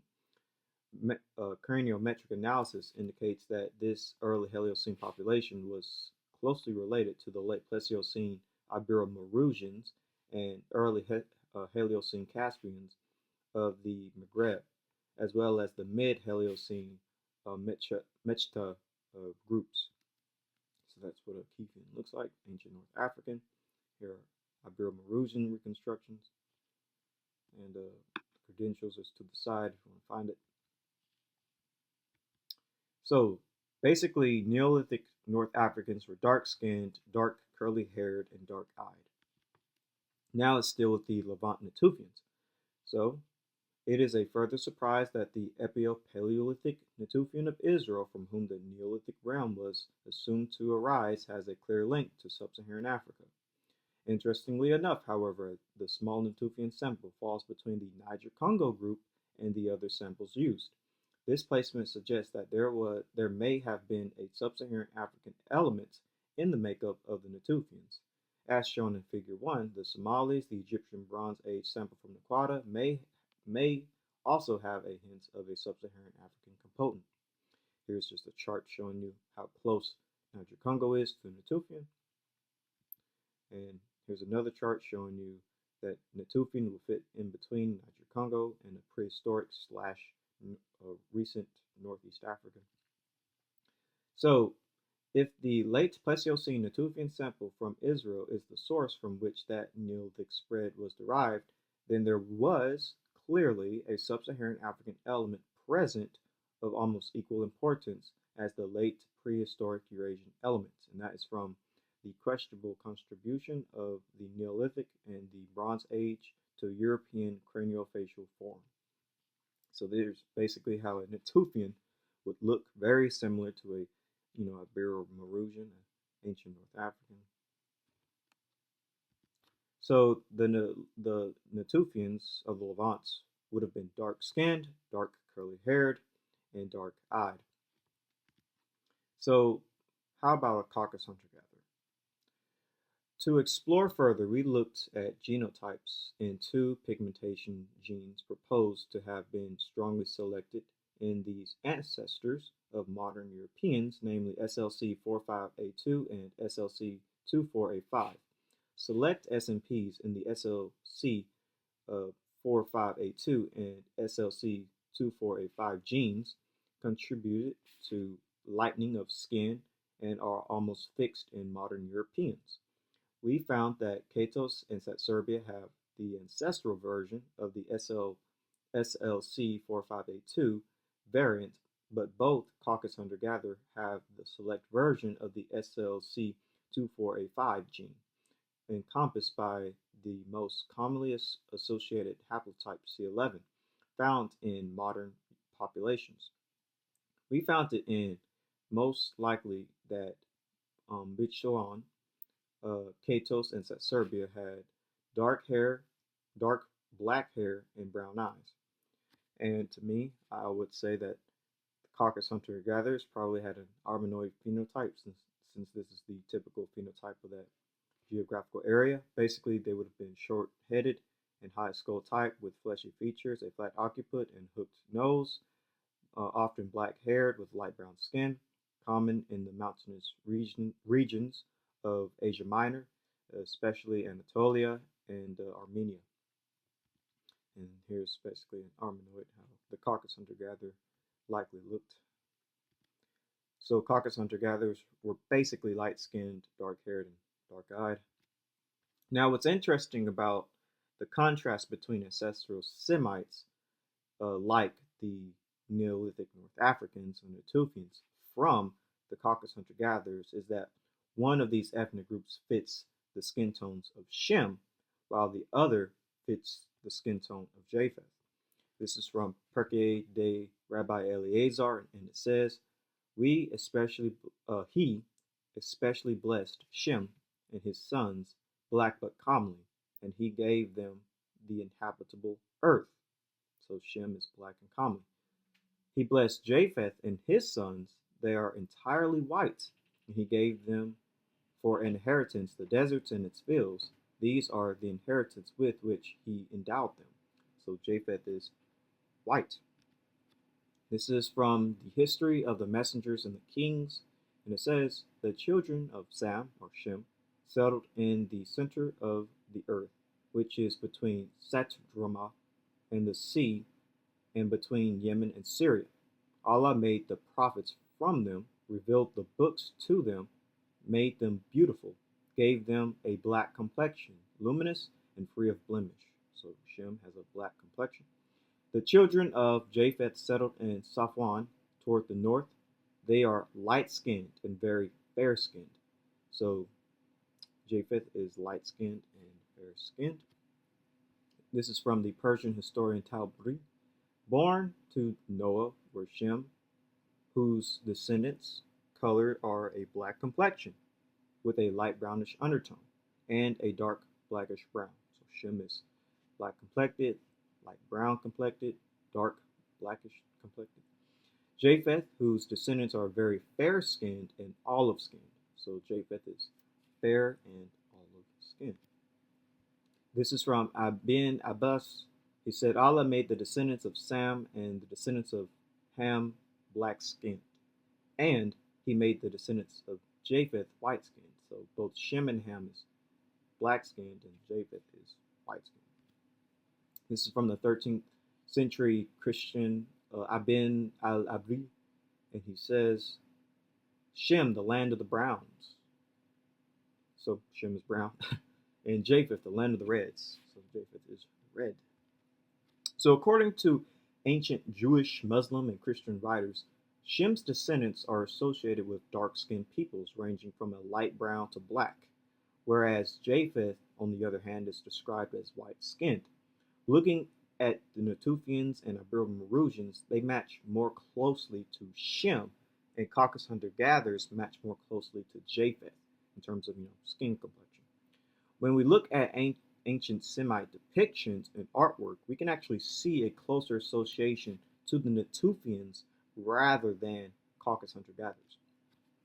This is from Archaeology and the Sumerian Problem, and it says the brown Euro-African variety of the dolichocephalic population at Kish and other variety, the brown Mediterranean type, which is related with the West, can hardly have been anything but Semitic, for it is certain that we have to account for Mediterranean Semites from Arabia at the early date of Mesopotamia. So the Semites are connected to this brown, Euro-African brown Mediterranean type.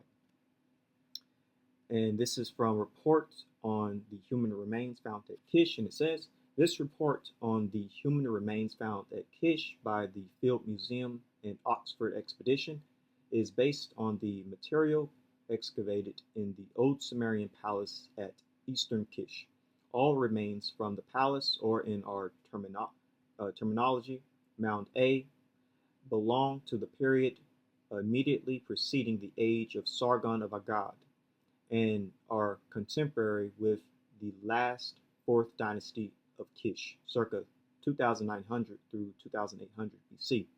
The names of the 8 rulers of this period indicated clearly a Semitic dynasty. So when we're dealing with these Kish remains, we're dealing with Semites. The population at Kish in the period to which the human remains of the palace belong should be therefore very mixed. Dr. Bixton finds 2 long-headed races in the palace skulls at Kish, which he designates as Euro-African and Mediterranean. There can be little hesitation in asserting this type to the people who have been called by Elliot Smith the brown race. So let's deal with Elliot Smith's the brown race. So this is from a General History of Africa, and it says, particularly when we note once more that Mediterranean is not a synonym for white, Elliot Smith's brown or Mediterranean race being neither the mark. Elliot Smith classes these Proto-Egyptians as a branch of what he calls the brown race, which is the same as Sergei's brown or Euro-African race. The term brown in this context refers to skin color and is simply a euphemism for Negro. And here is Elliot Smith's book, The Ancient Egyptians and the Origin of Civilization. And it says, the Mediterranean and East African littorals into the whole peninsula of Arabia, into the shores of the Persian Gulf. In other words, Syria, Arabia, Mesopotamia, and Sumer were parts of the original domain of the brown race. The Proto-Egyptians, so I'm just going to explain what the brown race would have looked like. So the Proto-Egyptians, but there can be no doubt whatever that their dark hair was associated with dark eyes and a bronze complexion. Wall paintings and statues with black eyes and ruddy brown skin. Brown skins and irises of a black and dark brown color, as the living populations of northeastern Africa, which most nearly resemble the Proto-Egyptians in stature, have a coppery brown skin color. We must look upon the old Egyptian customs of representing men of their nationality with red skin. So going back to the reports on human remains found at Kish, it says down below, these two types both belong to a group of humanity which is classified as a single race by Haitian, who, while apparently associating the brown race with the Mediterranean race, includes a further group, the Semites, of whom only one group, the Bedouin, here concerns us. So Haitian talks about this as well. So when it comes to the Euro-African, here is Haitian's description. This is from the Contributions to the Anthropology of Iran, and it says, skin, dark complexion, hair, dark, eyes, dark, head, very long, which could refer to dolichocephallic, nose, often broad, so a wide nose, pronathonism, often slight, so they had some pronathonic jaw, which means the protruding of the jaw. So this is from The Passing of the Great Race, dealing with the Mediterranean race, and it says, the Mediterranean race was first described by Sergi, who also calls it Euro-African. The Mediterranean race originated in Africa and is closely related to the Negro, both being long-skulled peoples descended from a common stock, the Euro-African. And this is going to deal with Proto-Semites specifically. This is from the Contributions to the Anthropology of Iran, and it says, in a private conversation, he writes that the sequence is correct for Mesopotamia. As for example at Kish, where the Mediterranean Proto-Semite is under the Sumerian Alpine, he adds that the primitive Mediterranean type equals the Galas, etc., of Somaliland and Kenya colony, which in turn equal the Proto-Semites. So basically, peoples of East Africa sort of would represent a Proto-Semitic phenotype, which is kind of interesting when you think about Joktan. But anyways, so when we look at the murals in ancient Mesopotamian civilizations at places like Mari, which was an ancient Semitic state in Syria, we do see that the murals depicted of these Semites are kind of like what we just read, dark, brown-skinned people with black hair and dark eyes. And I have to the far left just an image of two people, a man and a woman, who phenotypically kind of match what we see on these murals from Mari, just a simple brown-skinned people with dark hair and dark eyes. Ancient Semites in Mesopotamia are generally, considered to be African-looking in a sense. We covered various Semitic groups in the past, and generally they have been described as, African or Negroid or Ethiopic, etc. We covered like the Joktanites, the Elamites, the Chaldeans, and and we can actually cover more in the future. I have a lot more to cover. But just to do a quick recap on these ancient Semites, the Joktanites. I'm only going to do three sources each, because by the mouth of two or three witnesses, every word be established. So let's do Joktan. Joktan, Quaktan, or Khaktan. Joktan's descendants are called Joktanites. There is an Arab tradition that Joktan was the ancestor/progenitor of all the purest Arabian tribes of central and southern Arabia. Joktan, son of Eber, and by him connected with the Hebrews and other Semitic or Shemitic families. He is believed to be the Khaktan or Joktan, to whom Arabian writers trace their purest and most ancient genealogies.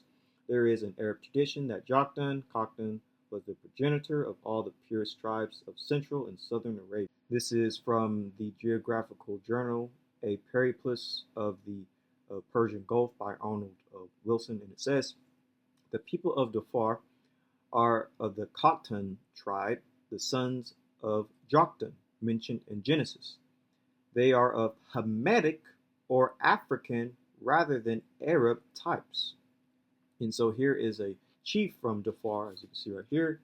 So basically, when that guy was talking about that, this is what Joktanites look like, he's saying that they look like these guys. This image, by the way, comes from the ancient and modern inhabitants of Arabia.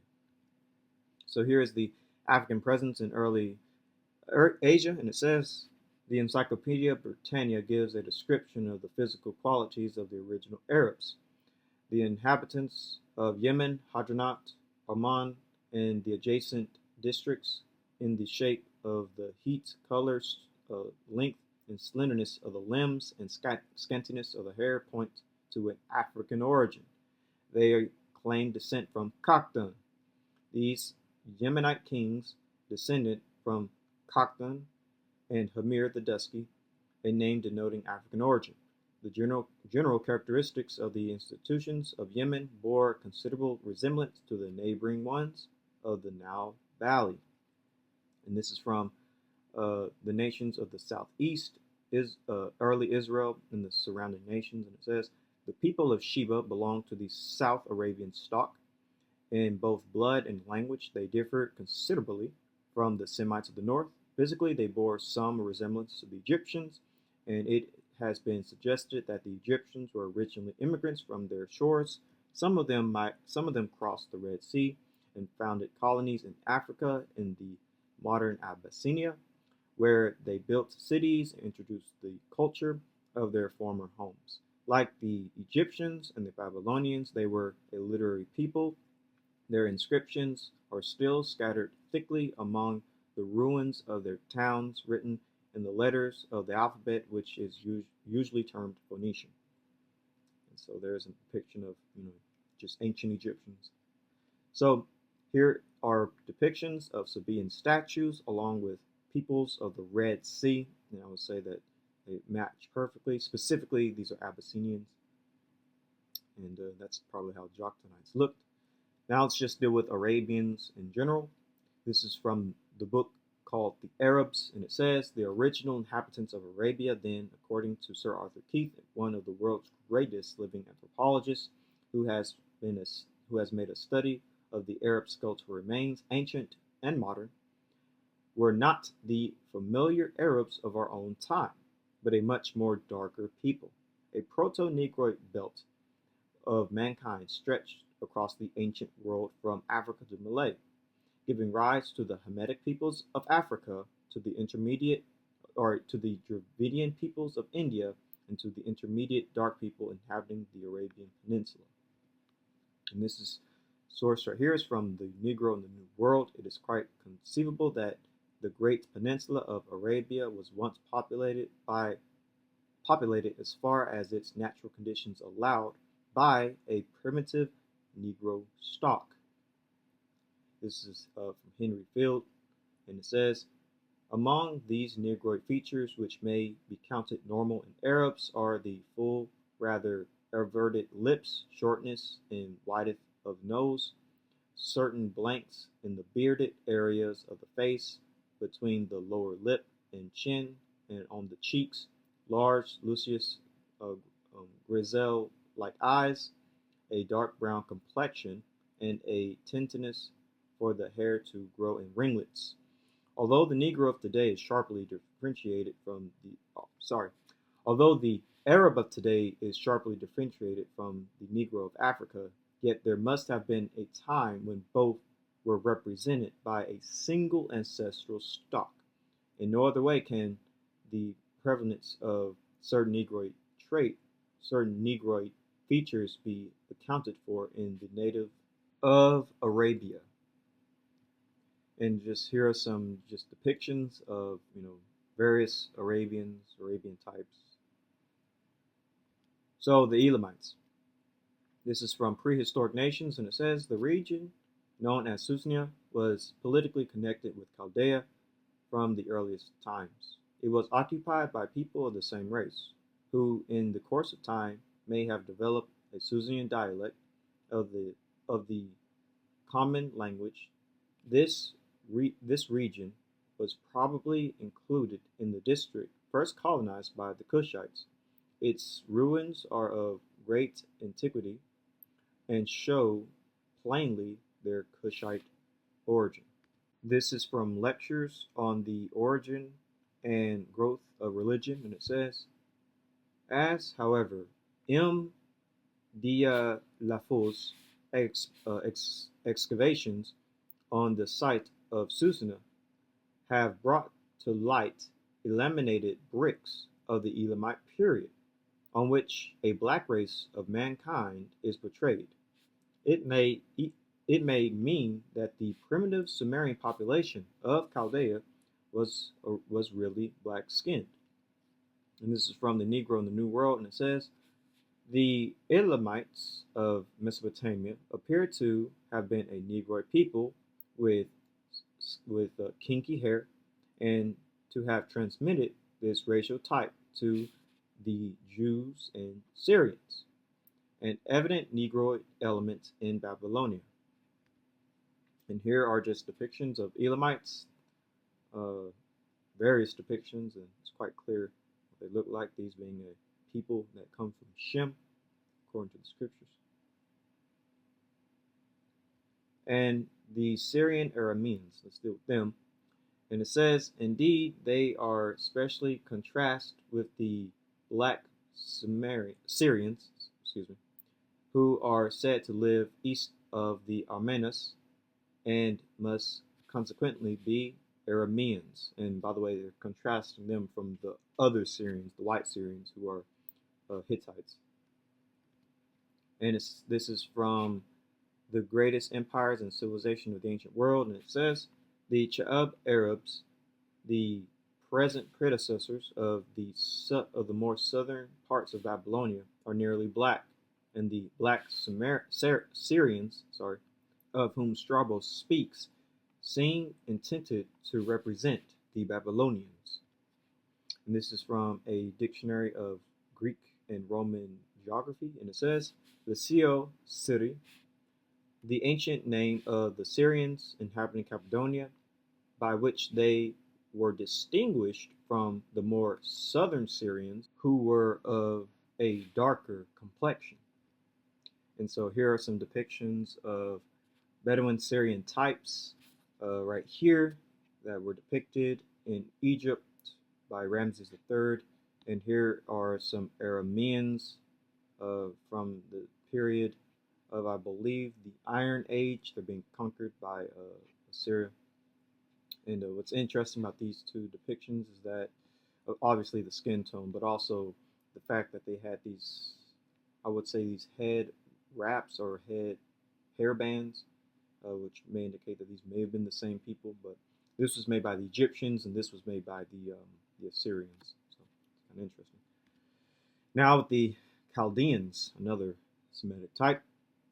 This is from Prehistoric Nations, and it says, all the best qualified investigators agree that the evidence already obtained shows conclusively the Cascitic or Ethiopian origin of Chaldea. And this is from a book of the Beginnings, Volume 2, and it says, the primitive Chaldeans and Babylonians were known to the Greeks by the names of Chaldeans and Kiphians. The Kiphians were synonymous with Ethiopians. And this is from the Beginnings of Civilization, and it says, the Cushite Arabians and possibly the Chaldeans, the founders of the first historic civilization in Babylonia, being certainly Hamitic, though early mixed with Semitic tribes long before the Assyrian rule. And here are just depictions of Chaldeans. These are you can find this image at the University of Cambridge, and I blocked out the name of the captives because when we get to the captives, when we get to a certain time, I'll reveal who those captives are. But to the far left of the screen are the Chaldeans, and here's just a closer image. Clearly, dark-skinned people. So all these Semitic groups are basically dark-skinned, dark-haired, and dark-eyed. Here's just everything put together that we covered. And generally, they all pretty much look very similar. Like I said, being dark-skinned, specifically medium brown to dark brown, dark-haired, dark-eyed, ancient Semitic types throughout Middle Eastern history. So these groups, they generally, look African, but this makes sense if Semites are Africans, if you hold the older view, which is a belief held by scholars in anthropology, by the way. A conversation with Christopher Ehret says, After all, the early Semites were just a few Africans arriving to find a lot of other people already in the area. Early West Asians resembled Africans. That's from a comparison of craniofacial features of major human groups. So early Semites would have been these early West Asians looking like Africans. Makes sense.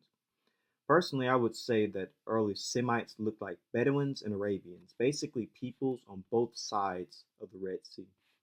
They are, you know, ancient when it comes to their DNA, anyways, because they're more like isolated Middle Eastern populations. This is from the genetic history of the Middle East, and it says Arabians and Bedouins are positioned close to ancient Levantines. Curiously, ancestral E star lineages have been detected in the Arabian Peninsula and the Levant. And of course, another reason why Bedouins and Arabians are great is because they have really old E markers. And that's from carriers of mitochondrial DNA, microhaplogroup L3 basal lineages migrated back to Africa from Asia around 70,000 years ago. And here's, just an example of some Arabians. And here's an example of some Bedouins. So basically, early Semites range from medium brown to dark brown and black skin and complexion. So here's just a representation of how I feel the early descendants of Shem would have looked like, whether it's an old Earth or a young Earth. 6,000 years or, a couple of million years, it doesn't matter. This is what early Semites would look like once we get to the Neolithic, Chalcolithic, the Bronze Age, and the Iron Age, and even today. But this is in stark contrast to the Caucasus hunter-gatherers. It would seem like Caucasus hunter-gatherers would descend from more of an Armenoid Japhetic stock. Here's again the Armenoid phenotype, just to remind you. They are light to white skinned and could even be tanned with dark hair and dark eyes. Therefore, with all that being said, I would say, even physically speaking, when it comes to the Middle East, you do have two Middle Eastern types, basically Japheth and Shem. And here is where we conclude the phenotype of two Middle Eastern types, the Natufian Afro-Assam Semite and the Caucasus hunter-gatherer Armenoid Iranian. So what have we learned so far? Haplogroup E has a far greater chance at being Semitic than haplogroup J. Haplogroup E is associated with the homeland of Afro-Asiatics and Semites, whereas haplogroup J is not in the homeland of Afro-Asiatic Semites. We see that haplogroup E is Proto-Semitic in origin, whereas haplogroup J adopted the Semitic language from haplogroup E. Genetically, those with haplogroup E in origin are a split between Asiatics and Africans, whereas haplogroup J in origin and today are genetically Indo-European Iranian types. Phenotypically, early haplogroup E populations would have been dark-skinned, whereas early haplogroup J populations would have been light-skinned. This, of course, fits with Shem and Japheth, Shem being dark-skinned and Japheth being light-skinned.